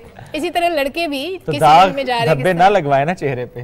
भाई चेहरे पे कुदरती आ जाते हैं, वो जो लगवाए जाते हैं वो नजर नहीं आते। कितनी गहरी बात क्या बात सलमा, कभी कभी आप बहुत गहरी बात करती हैं, ऐसे कभी कभी आप आंखों में बहुत गहरा मेकअप भी करती हैं। मैं गहरा मेकअप करती हूँ, लेकिन मेरा फॉर्मूला मेकअप होता है। मतलब मैं वो जैसे होता है ना काली काली आंखें बना, वो फॉर्मूला 1 मेकअप होता है। फॉर्मूला 1 में ये होता है कि बहुत ज्यादा कलर्स में यूज नहीं करती आंखों पे, क्योंकि मुझे सूट नहीं करते। लेकिन कुछ लोग रंगों का इस्तेमाल इतनी खूबसूरती से करते हैं कि हर चीज खूबसूरत लगती है। इससे पहले कि मैं ज्यादा तमहीद एक और सवाल है, ये सिग्नेचर मेकअप क्या होता है? इसमें क्या वो आर्टिस्ट सिग्नेचर करता है? सिग्नेचर मेकअप वैसे अच्छा सवाल है, मैं भी इसका आंसर कर देती हूँ, लेकिन मैं चाह रही हूँ कि हमारे जो गेस्ट हैं हम उनसे भी पूछेंगे। किसी भी बड़े सैलून पे हम जाते हैं तो अगर कोई भी उनका जो मेंबर होता है, कोई भी उनका जो मेकअप आर्टिस्ट होता है रैंडम, वो अगर मेकअप करेगा तो वो नॉर्मल मेकअप होगा, उसके चार्जेस कम होंगे। सिग्नेचर का मतलब ये है कि जिस बंदे के नाम पे वो सैलून चल रहा है, अगर वो खुद मेकअप करेगा तो वो ढेर सारे पैसे लेगा। टेक्निक उसी ने इतने बंदे को सिखाई है, पैसे बहुत चलेंगे। एक और सवाल आ गया, हम एक आर्टिस्ट को देखते हैं वो जब भी बाल बनाते उसके बाद ना यूं यूं यूं यूं करते रहते हैं उन बालों के साथ। कराची के मशहूर एक आर्टिस्ट है, तो मुझे समझ नहीं आती वो यूं यूं करने से बाल बनते ही कैसे होते हैं? असल में वो जो नकली वाले बाल लगाते हैं ना वो सिल्की होते हैं, तो वो यूं यूं यूं यूं करने से हमारे तो खराब होते हैं लेकिन उनके बन जाते हैं। हमारे संवरते नहीं है, बिगड़ते हैं उनके। हमारी लट उलझ जाती है, उनकी उलझी लट सुलझ जाती है। चले आ जाते हैं गेस्ट के ऊपर। We have with us makeup artist हैं फलक शेर महमूद मिर्जा विद अस। अस्सलाम वालेकुम, गुड मॉर्निंग। वालेकुम अस्सलाम। कैसे हैं आप? अल्हम्दुलिल्लाह, आप कैसे हैं? जबरदस्त। ये बाल असली है? असली है। पक्की बात है? पक्की बात। कैसे बाल लंबे किए आपने? बस कटवाए नहीं है, काफी टाइम हो गया इस वजह से। अभी पिक्चर बना रहे थे तो मैं ये सोच रही थी कि फलक के बाल मेरे से ज्यादा अच्छे हैं। वैसे फलक ने ज्यादा केयर किया है अपने थैंक यू सो मच। क्या केयर? वैसे हेयर केयर वैसे इतनी ज़्यादा कोई ख़ास हेयर केयर नहीं है, मैं सिर्फ ऑयलिंग करता हूँ like twice in a week, और उसके बाद ये वैसे इनहेरिटेड है, ये मतलब फैमिली में सबके अच्छे हैं। और ये इतने लंबे बाल करने में टाइम कितना लगा? 6 महीने, साल? 2 साल। बीच में मैंने बॉब कट भी करवा लिया था, तो नहीं तो अभी वेस्ट लेंथ तक आ जाने थे। अच्छा फलक, मैंने आपकी मेकअप वेरिएशंस देखी बहुत सारी, बड़ी खूबसूरत मॉडिफिकेशन होती है। वो ट्रांसफॉर्मेशन कह लें, ट्रांसफॉर्मेशन कह लें, वो इतनी खूबसूरत होती है कि मतलब वो बहुत अमेजिंग मेकअप होता है। ये कैसे होता है? बहुत मेहनत लगती है इसके पीछे, काफ़ी हार्ड वर्क होता है। 2-3 घंटे करने के बाद आप एक लुक क्रिएट करते हो, फिर उसके बाद आपको अपना आउटफिट डिसाइड करना है, आपको सारा मतलब एक पूरा मेकअप पैकेज। सीखा कहाँ से आपने? मैं इंटरनेशनली सर्टिफाइड हूँ, तो फिर मैंने मतलब कुछ पाकिस्तान से भी मेकअप कोर्सेज किए थे, और वो साथ साथ चल रहे हैं अभी, क्योंकि इसमें काफ़ी आप वेरिएशंस आती जाती हैं। जैसे जैसे टाइम बढ़ता है आगे तो नए ट्रेंड्स आते हैं, आपको वो फॉलो करने पड़ते हैं, तो वो। और जैसे मैं शुरू में कहती ना फलक की लड़कियों का मेकअप और लड़कों का भी मेकअप होता है, तो फलक ने दोनों करके देखे। मैंने दोनों करके देखे। आसान कौन सा मेकअप है?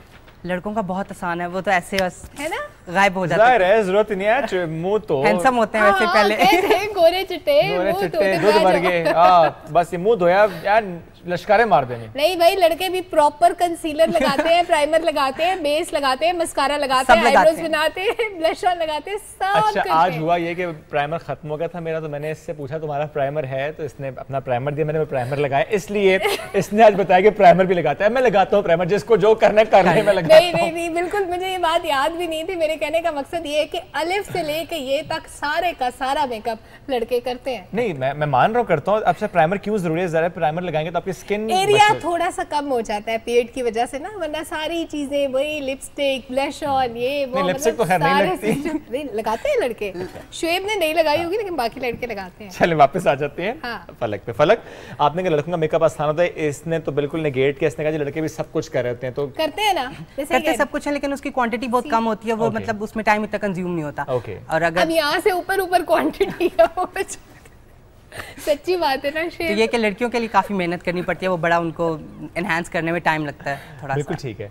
जनरली ज़रा मेकअप कम यूज होता है, पफिंग से भी गुजारा चल जाता है। उन्होंने कौन सा इतना हैवी आई मेकअप करना होता है। आप आई मेकअप बहुत अच्छा करते हैं। आपने कहा इंटरनेशनल सर्टिफाइड है, तो आपने जाकर कोर्स किया या कि ऑनलाइन? मैंने ऑनलाइन किए थे कोर्सेज, क्योंकि वो उसमें कोविड आ गया था। वहाँ तब मैंने 2020 के स्टार्ट में मैंने अपना एडमिशन करवाया। मुझे कॉल भी आ गई थी, बट अनफॉर्चुनेटली मैं जा नहीं सका था कोविड की वजह से। फिर मुझे इधर से कंटिन्यू करना पड़ा। फिर मैंने कुछ इधर के ब्रांड्स के साथ काम किया। तो अभी मैं अपना मेकअप स्टूडियो चला रहा हूं। फलक, एक बात कही जाती है कि ज्यादा मेकअप आपको आपकी उम्र से बड़ा दिखाता है। वो कौन सा मेकअप होता है जो आपको बड़ा दिखाता है? वो आपका, मैं कहूँगा कि कलर कॉम्बिनेशंस इस तरह के होते हैं जो आपको आपकी एज से ज़्यादा बड़ा दिखाते हैं। अगर आप डार्क कलर्स चूज़ करते हो तो ऑब्वियसली आप बहुत बड़े लगोगे, जैसे रेड हो गया, ब्लैक हो गया, बोल्ड आई शेडोज जिसको कहते हैं, बोल्ड कलर्स कह लें। और अगर आप सॉफ्ट सटल टोन्स लगाती हैं जैसे आपने लगाई है तो आप बिल्कुल यंग लगेंगे। एज के हिसाब से लगे 20-21 साल के, अगर आपने इस तरह का न्यूड सा मेकअप किया। बिल्कुल सही कह रहे हो शेम, ये बात करते हुए इतने अच्छे लग रहे हो ना, मतलब रोज कहाँ कर रहे हो। अच्छा ये बताइएगा कि जब मेकअप की हम बात करते हैं, ज़रा आपने कहा कि हैवी मेकअप, ये जो न्यूड मेकअप है इसका तो ट्रेंड बहुत ज़्यादा आ चुका है ना? अब बहुत ज़्यादा आ चुका है। पहले लोगों को था कि मतलब फुल ग्लैम मेकओवर्स करना, ऐसे डार्क लिप कलर लगाना, डार्क आई शेडोज, लेकिन अब ज़्यादा न्यूड कलर्स प्रेफर किए जाते हैं। लेकिन इसमें एक और चीज़ भी है, मैं और वकास की जगह बैठे थे तो हमने वहाँ पे देखा कि बहुत ऑयली मेकअप भी अब नजर आता है, जिसको ग्लास स्किन मेकअप कहते हैं। वो बिल्कुल शाइन कर रहा होता है, बहुत शाइन कर रहा है। दिल कर टिश्यू से साफ करके आ जाए उसका वो ऑयल, वो काफी चमक रहा होता है, उसको ग्लास स्किन मेकअप कहा जाता है। अब उसका ट्रेंड काफी ज्यादा आने लगा है। उसका भी ट्रेंड है और न्यूड का भी ट्रेंड है। न्यूड का भी ट्रेंड ठीक हो गया। अच्छा फलक, हम कभी जब ब्लैक एंड व्हाइट टीवी होता था और ब्लैक एंड व्हाइट के जमाने से निकलने के बाद भी हम देखते थे मैडम नूरजहां का मेकअप, जिसको आइडियलाइज करते थे कि क्या मेकअप है। विद पैसेज ऑफ टाइम वो बड़ी बड़ी आंखें भी कम हो गई, वो जो लिप कलर्स जैसे आपने कहा कि बहुत शार्प कलर्स होते थे, वो ट्रेंड खत्म हो गया। अब क्या किसी इवेंट में जाते हैं तब भी हमें वैसे ही मेकअप करना चाहिए जैसा हम आजकल देखते हैं? ये डिपेंड करता है आप जा कहाँ रहे हैं। शादी में जा रहे हैं। शादी पे जा रहे हैं, ठीक है। अगर आप शादी पे जा रहे हैं आपको उस लिहाज से मेकअप करना पड़ेगा। अगर आपका कोई थीम आप लोगों ने सिलेक्ट किया हुआ है उस हिसाब से आप अपना मेकअप करना चाहो आप तब भी कर सकते हो।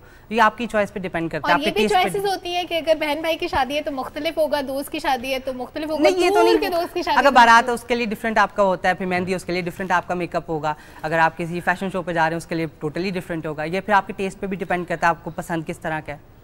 अगर आपको कोई पसंद हो और उसकी शादी कहीं और हो रही है और आपने उस शादी पे जाना, तो मेकअप कैसा होता है?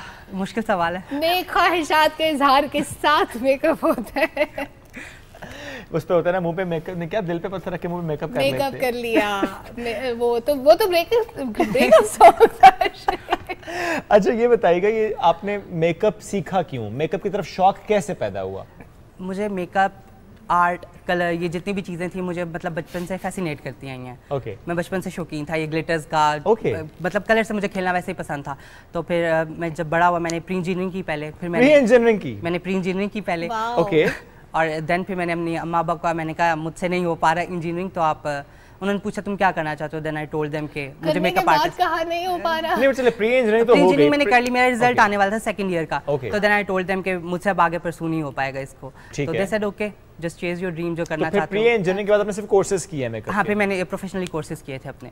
अपना मेकअप करना ज्यादा अच्छा लगता है आपको या जो आपके पास क्लाइंट्स आते हैं उनका मेकओवर ज्यादा पसंद है? मुझे दोनों पसंद है। अपना इसलिए ज्यादा पसंद है कि मुझे मतलब कह लें कि मैं अपने ऊपर एक्सपेरिमेंट ज्यादा कर सकता हूँ। क्लाइंट पे आप एक्सपेरिमेंट नहीं कर सकते, ठीक है। आप एक फेस लेट सपोज पहली दफा आपके पास आया, उसको देखते ही आप कैसे ये जज करते हैं कि मुझे इसकी आंखें कैसी बनानी है, इसकी स्किन ये आप ये मेकअप की नॉलेज होती है। ये आपका ये असल आर्ट आपका ये होता है कि आपको पता चल जाए कि अगले बंदे का नाक कैसी है, उसकी आंख कैसी है, उसके लिप, उसमें बैलेंस किस चीज़ को करना है, किस चीज़ को आपने बिल्कुल छेड़ना भी नहीं है। एक और बात कि अच्छा मेकअप उसको कहा जाता है जी इसको आइवरी शेड की बेस लगा दें, गोरा चिट्टा कर दें, इसको बहुत गलत करते हैं।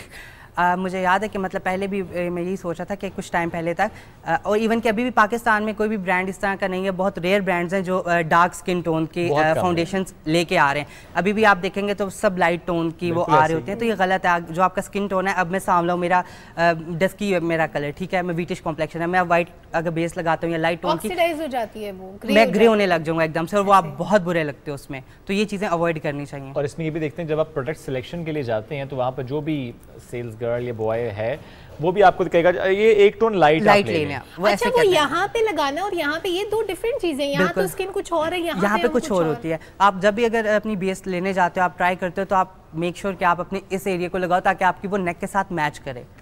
ताकि वो बैलेंस आपको पता चलेगा कि ये शेड आपका एग्जैक्ट है या नहीं। ठीक है। कंटूरिंग कितनी इंपॉर्टेंट है?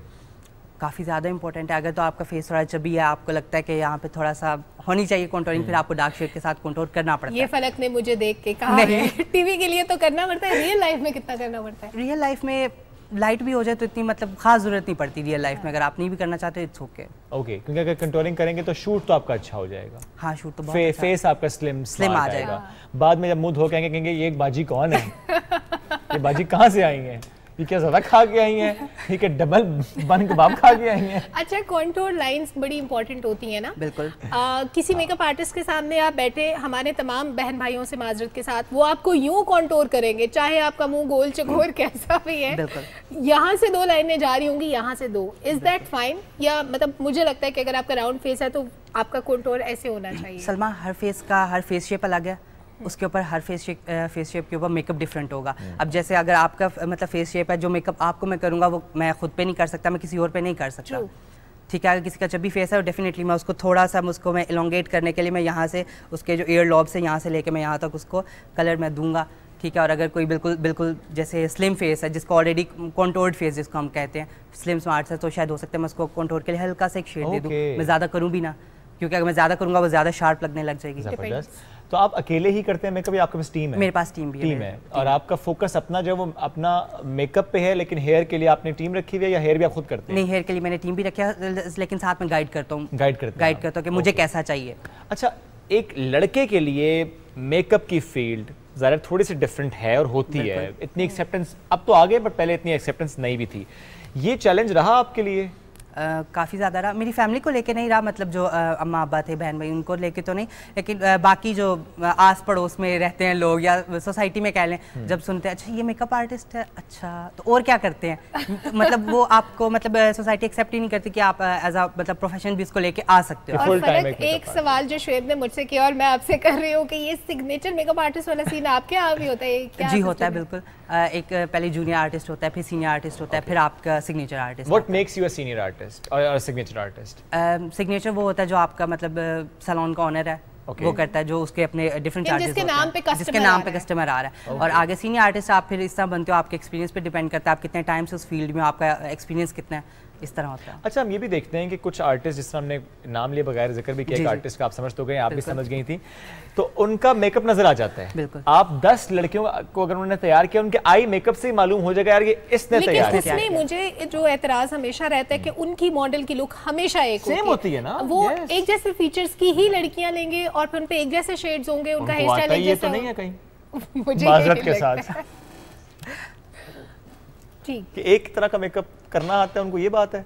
ये भी हो सकता है, उनका स्टाइल ऐसा बस है ना। नहीं देखिए, स्टाइल में उनको चाहिए कि अपने स्टाइल वेरिएशन लेके आनी चाहिए, वेरिएशन लानी चाहिए। अच्छा, बड़ी प्यारी बात उन्होंने पहले भी की कि वो जब यही तो आर्ट है आपका, यही तो आपकी एजुकेशन है कि आप चेहरे को देख के फील करते हैं, महसूस करते हैं कि अच्छा इसमें क्या करना है, नाक को कैसे इसको फिक्स करना है, कैसे ठीक करना है, अच्छा यहाँ कंटूरिंग चाहिए, यहाँ पर नहीं चाहिए। नहीं कि आपने एक मेकअप सीख लिया है, उठाया और आपके किसी के मुंह पे भी कर दिया है, ठीक है, सारे फेसेस एक जैसे उठाए और उन पे कॉपी पेस्ट कर। फर्क कैसे अपने इस कैरियर को आगे आने वाले 10 सालों में देख रहे हैं? मेरा इंटरनेशनली काम करने का बहुत दिल है। किसी अगर मुझे बड़े प्रोजेक्ट में काम मिलता है, मेरा काम अगर मैं वायरल हो जाता हूँ इन केस, वैसे आपकी वीडियोस तो बहुत वायरल हुई हैं। वीडियोस काफी ज्यादा वायरल, और वो बड़ी अच्छी वीडियोस हैं, आपने बड़ी मेहनत से बनाई है, हमारी दुआ है अल्लाह ताला आपको कामयाब करे। Thank you so much. किसी दिन यूं करेंगे कि किसी दिन लाइव सलमा को हम कहेंगे मुंह धो के आ ना जरा, सलमा यहाँ बैठेगी। इतने बुरे हालात नहीं है वैसे, मैं मुंह धो के आ सकती हूँ ये तो हमारे रोजगार के तकाजे हमें मेकअप करने पे मजबूर करते हैं, वरना सलमा तो करती भी नहीं है मेकअप रियल लाइफ में। हाँ सीरियसली, मुंह धो के जानती है। बहुत शुक्रिया फलक साहब, बड़ा अच्छा लगा आपसे मिलकर। आप डूइंग द ग्रेट वर्क। देखिए कि वो करना चाहते थे जो कुछ फैमिली ने सपोर्ट कर वो कर रहे हैं, वरना बाकी समटाइम्स आपको प्रोफेशन चूज करते हुए कुछ चैलेंजेस का सामना करना पड़ता है। बीइंग अ मेल, ख़वातीन का मेकअप करना हो रहा है बट थोड़ा सा फिर भी चैलेंजिंग रहता है, बट उन्होंने किया माशाल्लाह, और बड़ा अच्छा वो ट्रांसफॉर्मेशन भी करते हैं, वो ज़्यादा अपने पर कर रहे हैं। उसकी वीडियोस के लिए आप उनके इंस्टाग्राम पर ज़रूर जाके देखिएगा। चलें जी, बढ़ते हैं आगे एक और टॉपिक की तरफ, और वो है आज कमसिन लड़कियों का आलमी दिन मनाया जा रहा है, 9 उम्र लड़कियाँ। और इसमें हम ये देखते हैं कि बहुत सी लड़कियां जिनको कम उम्र में जबरी शादी के बंधन में बांध दिया जाता है, ये एक ऐसा बड़ा चैलेंज है उनके लिए कि जिस पर काम करने की जरूरत है। एंड एक ये चैलेंज शुएब, और एक ये चैलेंज कि उन लड़कियों को दूसरों के घरों में काम करने के लिए छोड़ दिया जाता है, खा पैसे कमाने के लिए, किसी भी काम के लिए। अब वो अपनी उम्र के दूसरे बच्चों को संभाल रही होती हैं, उससे भी बड़ा जुल्म है कि उनकी अपनी पढ़ने लिखने की उम्र होती है, खाने पीने की, खेलने कूदने की, लेकिन वो दूसरे बच्चों को सर्व कर रही होती हैं। बचपन से उनके जहन में गुलामी बिठा दी जाती है और बहुत कुछ बेयर कर रही होती हैं। और इसमें आप देखिए कि बच्चियों को जब हम तालीम नहीं दे रहे, तालीम से दूर कर रहे हैं, कम उम्री में या तो शादी कर रहे हैं या तो किसी जगह काम पे वो रखवा रहे हैं, या फॉर दैट मैटर जनरली भी हम देखते हैं कि गांव देहातों में या ऐसी जगहों पर जहाँ कहते हैं बस इसने कर लिया, 7वीं 8वीं पढ़ ली, बस ठीक है, घर में रहना जाए ना पड़े। ऐसे मामले में हमें शऊर देने की ज़रूरत है कि हमें कितनी ज़्यादा इस पर काम करने की ज़रूरत है कि बच्चियों को हमें तालीम के जेवर से रास्ता करना है, उनको एम्पावर करना है। वो इक्वली इंपॉर्टेंट है for the society to take this society ahead. इस पर बात करेंगे। हमें ज्वाइन की ह्यूमन राइट्स एक्टिविस्ट हैं, समाजी कारकुन हैं सफदर रजा साहब, शो में ज्वाइन कर चुके हैं। अस्सलाम वालेकुम जी, कैसे हैं आप? वालेकुम अस्सलाम, मैं ठीक हूँ। सबसे बड़ा चैलेंज कम उम्र लड़कियों को पाकिस्तान में क्या है? लड़की होना। पाकिस्तान में लड़की होना एक बहुत बड़ा चैलेंज स्टिल, चाहे वो पढ़ी लिखी हो, चाहे वो गांव की हो, चाहे वो शहर की हो, चाहे वो स्कूल में हो। ये दिन मनाते क्यों है? जी सारा शुरू हुआ था दिसंबर 1995 में, 1995 में, जब बीजिंग में इंटरनेशनल कॉन्फ्रेंस हुई विमेन की।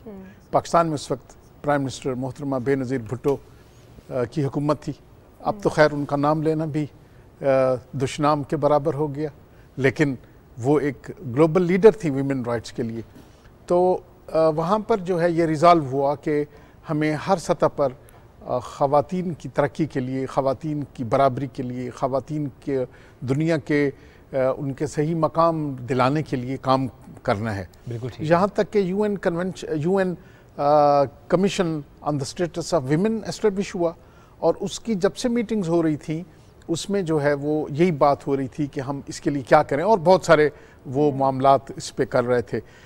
यहाँ तक कि सन 19 दिसंबर सन 2011 को उसी कमीशन ने, यानी UN commission on the status of women ने एक रेजोल्यूशन पास किया जो कि जनरल असेंबली ने कबूल किया कि 11 अक्टूबर को international day of the girl child मनाया जाएगा, और सन 2012 को पहली दफा मनाया गया। और UN की तरफ से कहा गया कि रोज़ाना 33,000 से ज़ायद कम उम्र लड़कियां ऐसे शादी के बंधन में बन जाती हैं। तो ये एक ज़्यादा चैलेंज ऐसा जिस पर उन्होंने जिक्र भी किया है। सर, हर साल थीम भी होता है इसका कोई? जी, इस साल भी थीम है। क्या थीम है? कि इस साल है कि अब वक्त है और आए उठें और काम करें। अब वक्त है, आए उठें और काम करें। ज़बरदस्त। अब सर, इसमें हम जब शादी की बात करते हैं, you being a social activist, आपने क्या रोल प्ले किया? मेरा ये ख्याल है कि शादी से भी पहले आप बच्ची के दूसरे अदवार को भी देख लीजिए। ओके। मसलन जब बच्ची पैदा हो तो गम का समा बढ़ता है, बच्चा पैदा हो तो मिठाइयाँ बांटी जाती हैं। अब रवैश तब्दील होती जा रही है। और खासियत तब्दील हुई है। मैं देख रहा हूँ कि बहुत सारे वालिदैन अपनी बच्ची के आने को सेलिब्रेट। अच्छी बात ये, कुछ वाकयात मेरे जहन में घूमने लगे कि किसी खानदान के यहाँ औलाद नहीं है, मन्नतें मानते हैं, वो दुआएं करते हैं, कहते हैं अल्लाह ताला एक बेटी दे दे। एक बेटी पैदा होती है, दूसरी होती है, और जब तीसरी बेटी पैदा होती है तो सफ़े मातम बिछ जाती है कि अल्लाह मियाँ सारी बेटियां, इनको हम कैसे पालेंगे, फिर इनकी शादियां कैसे करेंगे। बेटियां उनको बोझ नज़र आती हैं। और अल्टीमेटली लता हया एक इंडियन मुसलमान शायर है, उन्होंने बड़ी अच्छी इस पर एक नज़म लिखी है कि नज़म तो मैं पूरी नहीं सुना पाऊंगी, लेकिन उसका लुबे लुबाब ये है कि एट दी एंड जब पेरेंट्स पे मुश्किल वक्त आता है तो बेटियाँ ही संभालती हैं, बेटियाँ ही माँ बाप का सहारा बनती हैं। बेटे अपना घर बसा के लैदा हो जाते हैं, बेटे कभी माँ बाप का उस तरह ख्याल नहीं रख पाते, मोस्ट ऑफ द पीपल जिनकी मैं बात कर रही हूँ। तो बेटियों की इंपॉर्टेंस इसलिए भी ज़्यादा है कि एक ज़माना था जब उनको संदूक में बंद करके फेंक दिया जाता था, उनको दफन कर दिया जाता था, सती बनी, ये सारी रस्में ख़वातीन से मंसूब थी ना। अब जब माशरा बेहतर हुआ, अब जब हमने बेटियों को इज़्ज़त देनी शुरू की, हमने उनके राइट्स की बात करनी शुरू की, तो ये सिलसिला शहरों तक महदूद हो गया। हमारे गांव देहात में आज भी हमारी बच्चियां उसी तरह से बेसिक राइट्स की मुंतज़िर हैं। अपनी जायदाद में अगर उनका हिस्सा है तो बहन भाइयों को लिख के दे दें, भाइयों को लिख के दे दें। अगर उनको और कोई फैसिलिटी चाहिए तो वो मुंह नहीं खोल सकती, वो बात नहीं कर सकती। हम कब माशरे से ये टैबू हटाएंगे? एग्जैक्टली, आपने बिल्कुल ठीक कहा। बच्ची की पैदाइश पर जो है वो कभी तो बहुत हम मनाया जाता था, लेकिन सिर्फ शहरों नहीं, अब गाँव में भी बच्ची को वेलकम करते हैं। आप देखिए कुरान की जो आयत है, बेअय्य ज़ंबिन क़ुतिलत, वो जो आपने इशारा किया कि बच्ची को जिंदा दफन कर देते थे, तो कुरान ने उन बच्चियों के हक में बात की है, ये उनके हक में कोतिलत लड़की को क्वान्टिफाई कर रहा है कि उसको किस जुर्म में कत्ल किया गया था। तो अब जो है वो लड़कियां न सिर्फ ये कि, और हमने देखा अपने पाक पैगंबर की सीरत को कि जब फातिमा तो ज़हरा तशरीफ लाती थी तो वो खड़े हो जाते थे, बिल्कुल सिर्फ एक दफ़ा नहीं खड़े हो जाते थे, हर बार जिन दिन में जितनी दफ़ा तशरीफ लाएं रसूलुल्लाह खड़े हो जाते थे। और ला यंतिकु अनिल हवा इन हुवा इल्ला वही यूहा, और वो तो कोई काम खुदा की इजाज़त और मर्ज़ी और उनके इशारे के बगैर करते ही नहीं थे। और फिर ये कि हमने बहुत सारे आइम्मा की सीरत में देखा, हज़रत इमाम हुसैन अलैहिस्सलाम ने अपनी बेटी की पैदाइश के लिए नमाज शब में दुआएं मांगी हैं। और मैं आज अपने ख़ानदान में बाज़ लोगों को देखता हूँ, मेरी एक भाभी ने अपने बेटे के लिए लड़की की पैदाइश की दुआएं मांगी हैं। तो यानी माशा तब्दील हो रहा है। और आप देखिए लड़कियां फिर कितनी एक्सेल कर रही हैं आजकल। कोई बोर्ड, कोई यूनिवर्सिटी, कोई एग्जामिनेशन नहीं है जहां लड़कियों ने टॉप ना किया हो। हत्ता कि CSS में पाकिस्तान में लड़कियां बहुत आगे जा रही हैं। आप देखें कि कोविड के दौरान जिन ममालिक में ख़वातीन हेड ऑफ गवर्नमेंट और हेड ऑफ स्टेट्स थी, वहाँ बेहतर कारकर्दगी है। मसलन न्यूजीलैंड है, मसलन स्वीडन है, मसलन नॉर्वे है, मसलन जर्मनी है। तो बहुत रिस्पॉन्सिबल ख़वातीन, बहुत रिस्पॉन्सिबल, इसमें कोई शक नहीं सर, रिस्पॉन्सिबल तो है। लेकिन coming back to Pakistan, our dynamics, जिसमें आपने कहा कि बच्चियों का जो पहले के अदवार है उस पर ज़्यादा काम करने की ज़रूरत है, सोच को बदलने की ज़रूरत है। सोच तो आहिस्ता आहिस्ता बदल रही है, जब अच्छी एग्जाम्पल्स देखते हैं तो सोच बदलने में और आसानी भी हो जाती है। लेकिन मैं अब तालीम पर आता हूँ। पाकिस्तान में बहुत से इलाके ऐसे हैं, कुछ बैकवर्ड इलाके ऐसे हैं या बैकवर्ड सोच है, क्योंकि बहुत से गांव देहात में बच्चियां पढ़ रही हैं, शहर जाती हैं, पढ़ के आती हैं। तो ये सोच का मामला है, इसका गांव से या शहर से उतना ताल्लुक नहीं जितना सोच से ताल्लुक होता है। इस सोच को किस हद तक हम कम कर पाए हैं कि बच्ची है या बच्चा है, तालीम उसका बुनियादी हक है, उसे महरूम नहीं किया जा सकता। बिल्कुल, बच्चियों की तालीम का तो रिवाज ही नहीं था। बच्चियों को क्या करना है, इन्होंने तो शादी करके आगे चली जाना है। लेकिन अब सोच बदल रही है। अगरचे हमारे गवर्नमेंट ऑफ पाकिस्तान बिलखसूस और बाकी गवर्नमेंट्स भी एशिया में लड़कियों की और तालीम पर वैसे भी हमारा बजट बहुत कम है। मैं अब आदाद शुमार में नहीं जाता, पाकिस्तान सब्सटेंशली तालीम के लिए बहुत कम बजट्स हैं। और चल जाए कि फिर लड़कों और लड़कियों की तालीम में बजट की डिफरेंट लाइंस नहीं है, एक ही लाइन है। लेकिन कुछ स्ट्रक्चरल इम्पीडिमेंट्स हैं, कुछ ऐसे रुकावटें हैं कि जो लड़कियों की तालीम में माने हैं। अब मैं उर्दू सख्त बोल रही है, कोई बात। लड़कियों की तालीम में रुकावट है। मिसाल के तौर पर एक डिस्ट्रिक्ट में अगर 100 स्कूल है तो 70 लड़कों का होगा, 30 लड़कियों के होंगे। इसका मतलब ये है कि वो 20 जो बराबर उनको देने चाहिए थे, 20 स्कूल कम होने की वजह से वहां जितनी लड़कियों को पढ़ना चाहिए था वो लड़कियां स्टेट ने उनको महरूम कर दिए तालीम की कमी है। सर लेजिस्लेशन में हम कहाँ खड़े? हमने जो है वो जो 18th अमेंडमेंट थी उसमें apart from other political things एक चीज़ जो है 25A का हमने इजाफा किया, आर्टिकल 25A का, जिसमें स्टेट ने इस बात को माना कि तालीम एक हक है। तो अब अगर खपलू के दूर दराज गाँव में रहने वाली एक माजूर लड़की अदालत में जाती है और कहती है मैं इधर बैठी हूँ, मेरे घर पे तालीम का इंतज़ाम किया जाए क्योंकि मैं कॉन्स्टिट्यूशन ने मुझे इजाज़त दी, स्टेट मजबूर होगी कि उस लड़की के तालीम का उसके घर में इंतज़ाम करे या उस लड़की को स्कूल के लिए लेके आए। तो अब जो है ज़रूरत है कि हम नंबर 1 बजट का बहुत ज़्यादा इजाफा करें और पिछले कई सदियों से जो ख़वातीन के साथ तालीम के सिलसिले में उनको पीछे रखने की ज़्यादती हो गई है, उनको वो आगे लेके आएँ। और फिर जब वो बच्ची बड़ी होती है तो उसकी सिक्योरिटी, अब आपने देखा पाकिस्तान में ज़ैनब अलर्ट एक कानून है। पाकिस्तान में इंटरनेट की ज़्यादती और लोगों की पोर्नोग्राफी और लोगों के रवैयों में जो शिद्दत और अजीब सी कैफियत आई है उसका निशाना लड़कियां बन रही हैं। वो छोटी बच्चियों के साथ लोग ज़्यादती करके उनको कत्ल कर देते हैं क्योंकि वो पहचान जाती है। तो यानी उनकी यानी आप देखें इब्तिदा में है कि उसकी रोटी रोज़ी और उसको ठीक स्टनिंग से बचने के लिए उसको ठीक खुराक दी जाए, उसके बाद जो है बच्ची की तालीम का अरेंजमेंट किया जाए उसके साथ साथ उसकी सिक्योरिटी का उसको महफूज माशरा देने के लिए, उसको मजबूत बनाने के लिए स्टेप्स लेने चाहिए। सर बहुत शुक्रिया। आज के साम मौजू पर गुफ्तगू कर रहे थे। बजट एलोकेशन भी बहुत अहम है, बच्चों के लिए तालीमी वज़ाइफ बहुत अहम है कि ज़्यादा से ज़्यादा स्कॉलरशिप्स होंगी और वो अगर स्कूल लेवल पर होंगी, चूँकि अगर बच्ची ने स्कूल ही से तालीम का तसलसल उसका टूट गया तो फिर कैसे आगे। और यहाँ पे बच्चियों से ज़्यादा हमें पेरेंट्स को एजुकेट करने की ज़रूरत है कि उनको पता होना चाहिए कि अगर उनकी औलाद दुनिया में आ रही है उनकी परवरिश कैसे करनी है, अगर बेटी है उसको क्या माहौल देना है, क्या सिलसिला होना चाहिए। और जब एक मर्द हमारी सोसाइटी में औरत के हुकूक की बात करता है तो मुझे ज़्यादा अच्छा इसलिए भी लगता है कि वो मर्द रिप्रेजेंट कर रहा होता है अपनी बहन को, बेटी को, माँ को, उस माशरे को जिसमें हम रहते हैं, जिसमें हमें शायद लगता है कि बड़ी मायूब सी बात है कि औरत ही औरत के हुकूक की बात करेगी, क्यों मर्द क्यों नहीं कर सकता। तो मर्द भी औरत के हुकूक की जब बात करता है तो उसका इम्पैक्ट ज़्यादा होता है, कुछ और होता है, क्योंकि दूसरी जेंडर से ताल्लुक़ रखने वाला शख्स जब बात करता है कि मेरे साथ जो जेंडर इस माशरे में मौजूद है उसको भी राइट्स होने चाहिए, पढ़ने के, लिखने के, जिंदा रहने के, खाने पीने के और इवन शादी का हक भी। और उसमें भी मर्द ये सोच के बात ना करे कि वो इसलिए बात करे कि उसकी माँ एक औरत है, उसकी बीवी औरत है, उसकी बेटी औरत है। नहीं, औरत सबसे पहले एक औरत है, वो एक आइडेंटिटी है। रिश्ते बाद में है, ये माँ, बहन, बीवी, बेटी, कोलीग, ये सब रिश्ते बाद में, पहले वो एक आइडेंटिटी इटसेल्फ है, औरत है वो, उसका एहतराम करना बहुत ज़रूरी है। एक ब्रेक की तरफ पढ़ेंगे, वापस आते हैं, साथ रहिए।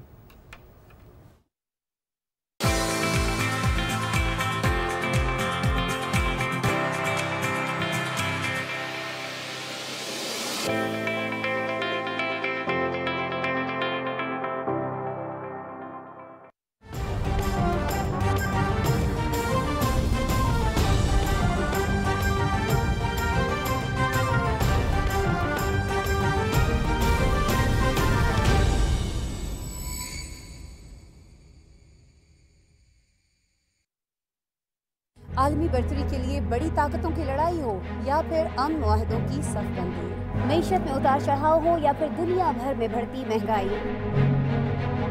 हम रखते हैं आपको बाखबर। टेक्नोलॉजी की दुनिया में होने वाली नित नई इजादात हो या मौसमियाती तगय्युरात की वजह से होने वाली तब्दीलियाँ, इल्म अदब, तहकीक व जिद्दत, सोशल मीडिया के नित नए आलात या फिर दुनिया भर से हों दिलचस्प व अजीब खबरें, हम पहुंचाते हैं आप तक हर खबर। मैं हूं आपके साथ आपकी मेज़बान आसमा इकबाल और हम लाते हैं दुनिया भर से खबरों और तज्जियों का मुश्तमिल प्रोग्राम दुनिया के साथ सिर्फ BTV न्यूज़ पर।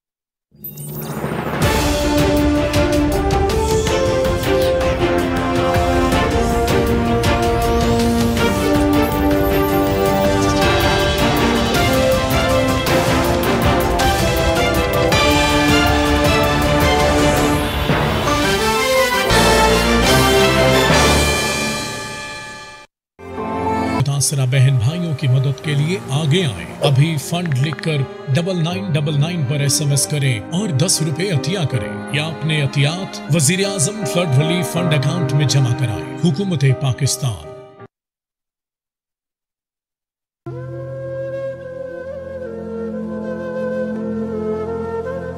जैसा कि आप सबको मालूम है कि हमारा मुल्क सैलाब की लपेट में है और हम सबको उनकी मदद करनी चाहिए ताकि वो अपनी ज़िंदगी दोबारा से खुशहाली में बसर कर सकें। अस्सलाम वालेकुम, मैं हूं मोहम्मद हफीज़। मौजूदा बारिशों के पेश नज़र पूरा पाकिस्तान इस वक्त सैलाब की आफत के अंदर मुब्तला है। बहुत से हमारे पाकिस्तानी भाई बहन इस वक्त मुश्किलात में हैं। मेरी उन तमाम मुखय्यर हजरात से गुजारिश होगी कि वो बाहर निकलें और मदद करें अपने साथियों की जो इस वक्त मुश्किल में हैं। ये वक्त है बाहर निकलने का और एक दूसरे की मदद करने का। So donate generously and help everyone. अभी फंड लिखकर 9999 पर SMS करें और 10 रुपए अतिया करें या अपने अतियात वजीर आजम फ्लड रिलीफ फंड अकाउंट में जमा कराएं। हुकूमत पाकिस्तान।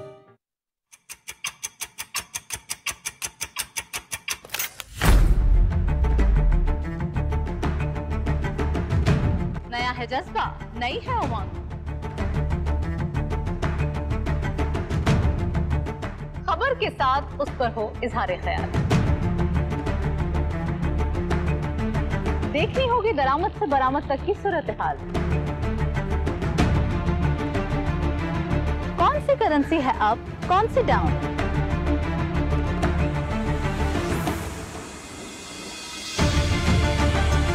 मौशी खुदनिसारी कैसे हासिल की जाए? रखते हैं नजर रियल एस्टेट से लेकर कमोडिटीज के उतार चढ़ाव तक। बिजनेस की होगी बात माहिरीन के साथ।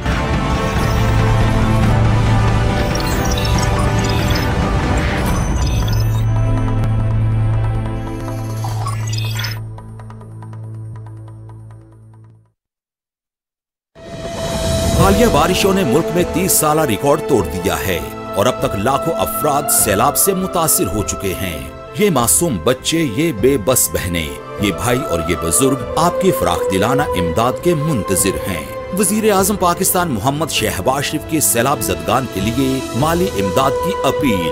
आप भी स्पेशल अकाउंट G12164 में दिल खोलकर इमदाद दें और अपने हमवतनों के जख्मों पर मरहम रखें। बैरून मुल्क मुकीम Pakistani wire transfer, money service bureau, money transfer operators और एक्सचेंज हाउसेस के जरिए अतियात भिजवा सकते हैं। अंदरूनी मुल्क कमर्शियल बैंकों में भी नकद अतियात जमा करवाए जा सकते हैं।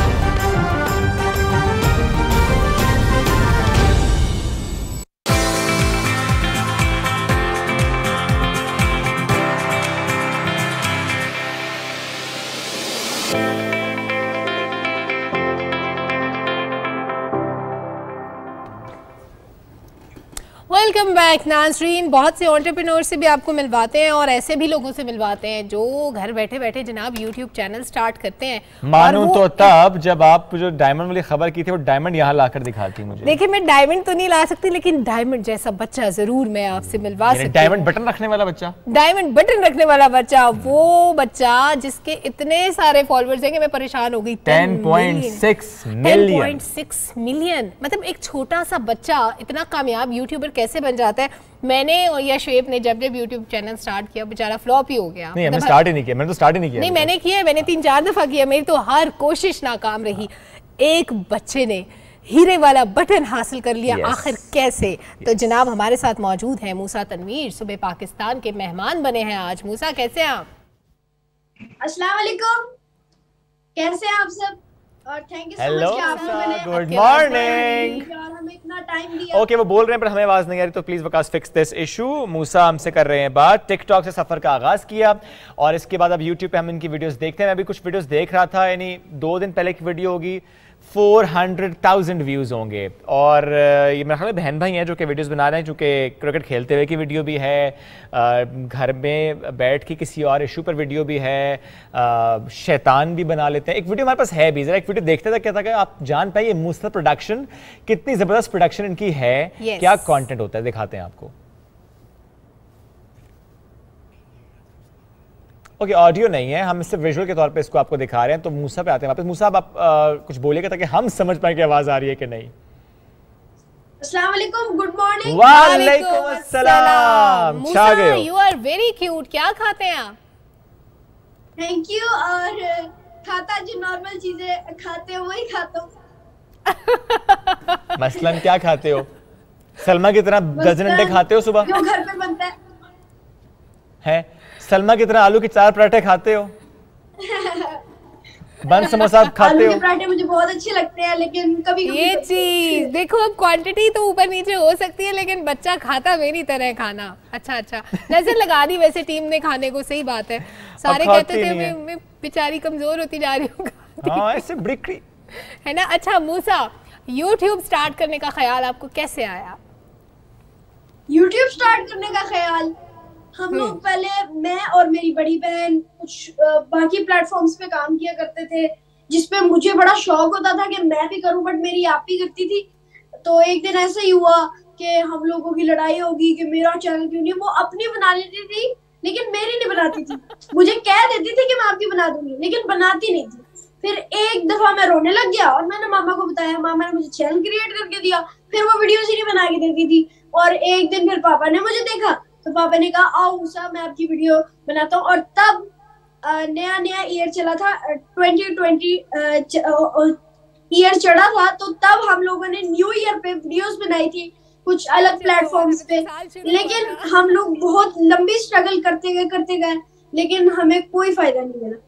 लेकिन ये मूसा इतने सारे व्यूज कैसे आ गए और आपके फॉलोअर्स इतने 10.6 मिलियन, इतने लोग कैसे आपको देखते हैं? ये सारी इसके पीछे जो है ना, ये सारी स्ट्रगल की कहानी है। हम लोग उस प्लेटफॉर्म से फिर यूट्यूब पे आए। मेरी एज छोटी थी इसलिए उन्होंने मुझे कई दफा बैन कर दिया। तो अब हम लोग जब यूट्यूब पे हमने मेहनत की, स्ट्रगल की और 2 इयर्स के अंदर माशाल्लाह मैंने 10 मिलियन सब्सक्राइबर्स रीच कर लिए। मूसा पैसे भी मिलते हैं? डॉलर हाँ जी मिलते हैं और अच्छा गुजारा हो जाता है। अच्छा गुजारा अल्हम्दुलिल्लाह, अल्लाह का बड़ा शुक्र, बड़ा एहसान जी, अच्छा गुजारा हो जाता है। मूसा वैसे सबसे ज्यादा अर्निंग किस मंथ में कितनी आई थी?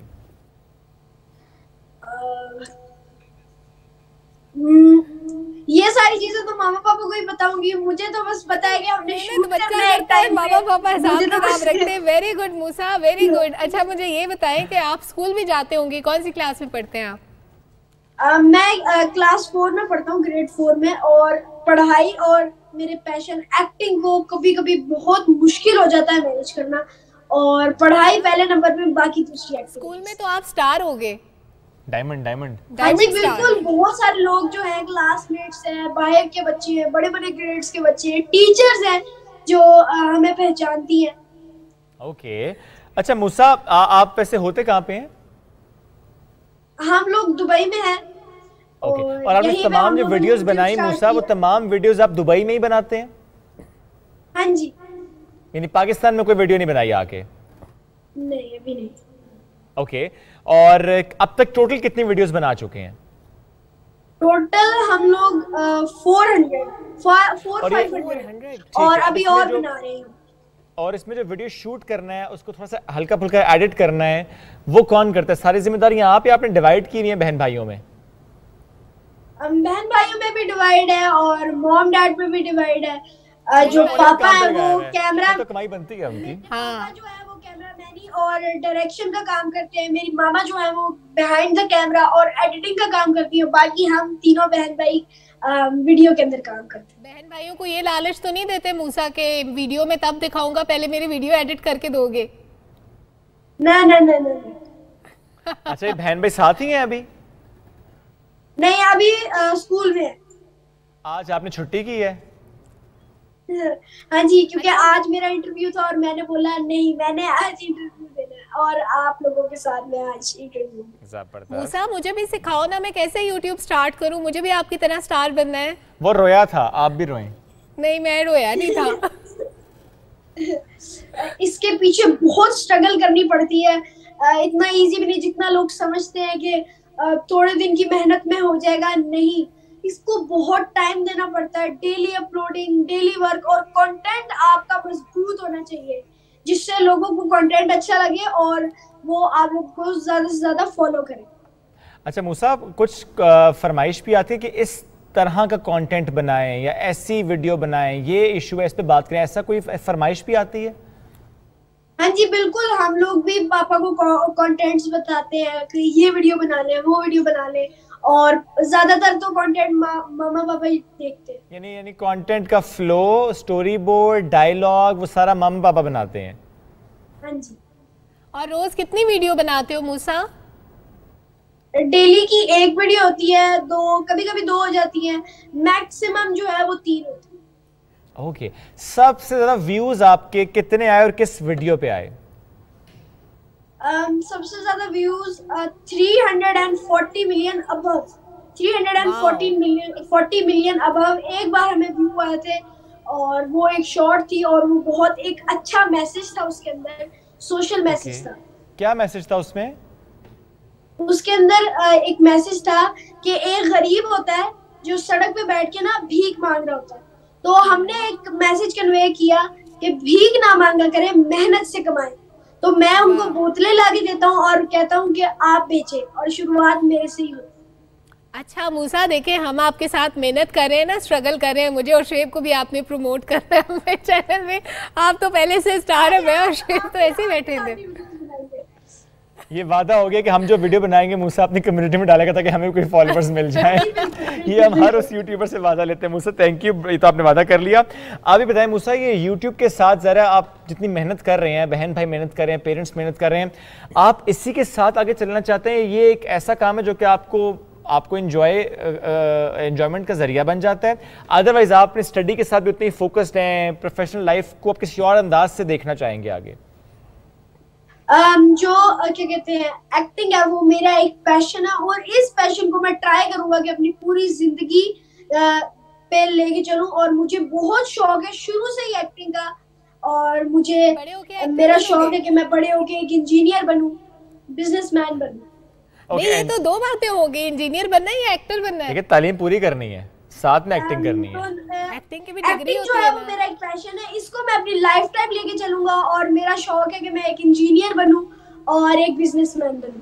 ठीक है, और इसके हवाले से अगर मैं कहूँ कि पाकिस्तानी इंजीनियर बनूं, बिजनेस करूं और एक्टर भी बनूं, वाह मूसा, तो ही इज गोइंग गुड। तो ठीक है ना, कहते हैं आजकल अपना बैकअप रखा हुआ है। आजकल वो दौर ही नहीं है कि आप सिंगल सोर्स ऑफ इनकम रखें। हाँ। आपने तमाम अंडे एक थैले में नहीं रखने हैं, और मूसा ने पहले सोच लिया है नए थैले लेकर आने, इसमें अंडे रखने हैं 3 थैले, बिजनेस, इंजीनियर और एक्टिंग। छा गए हो मूसा। वैसे मूसा, पाकिस्तानी ड्रामे और फिल्म जब देखते हो तो कोई ऐसा एक्टर जिससे आप सीखते हो, जिसको आप फॉलो करते हो कि इसकी एक्टिंग अच्छी है, स्किल्स अच्छे हैं, वो कौन है?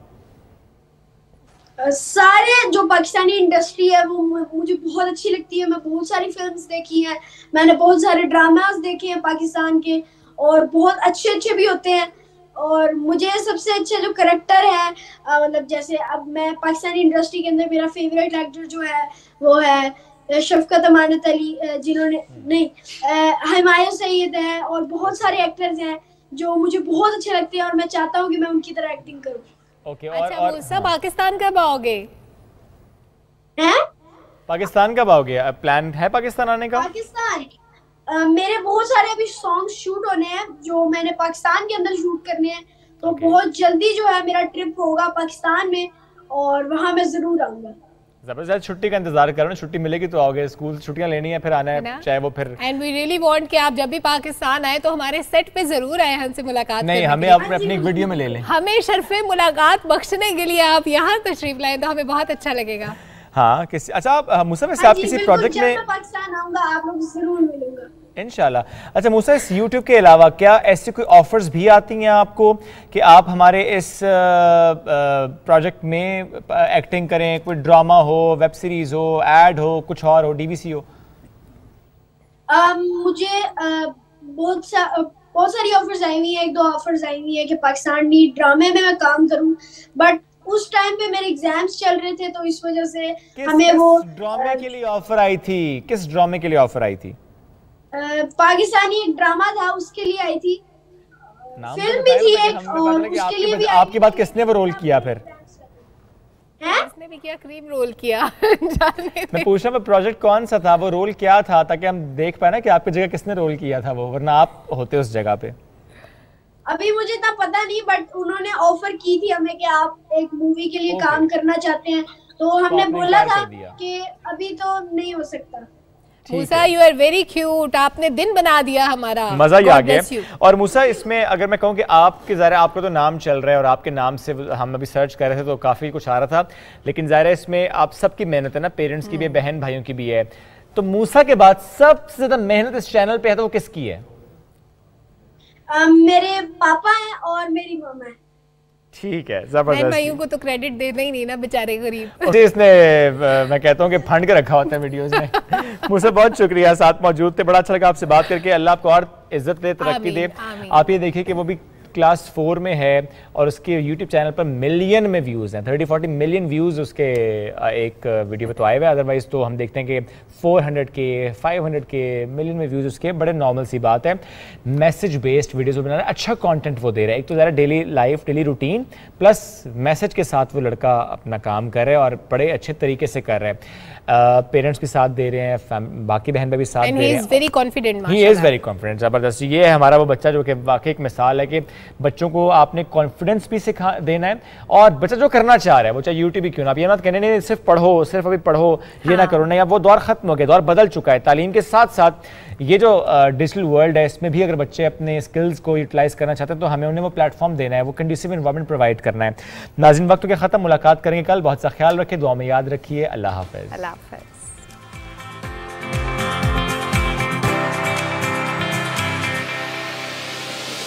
Thank you.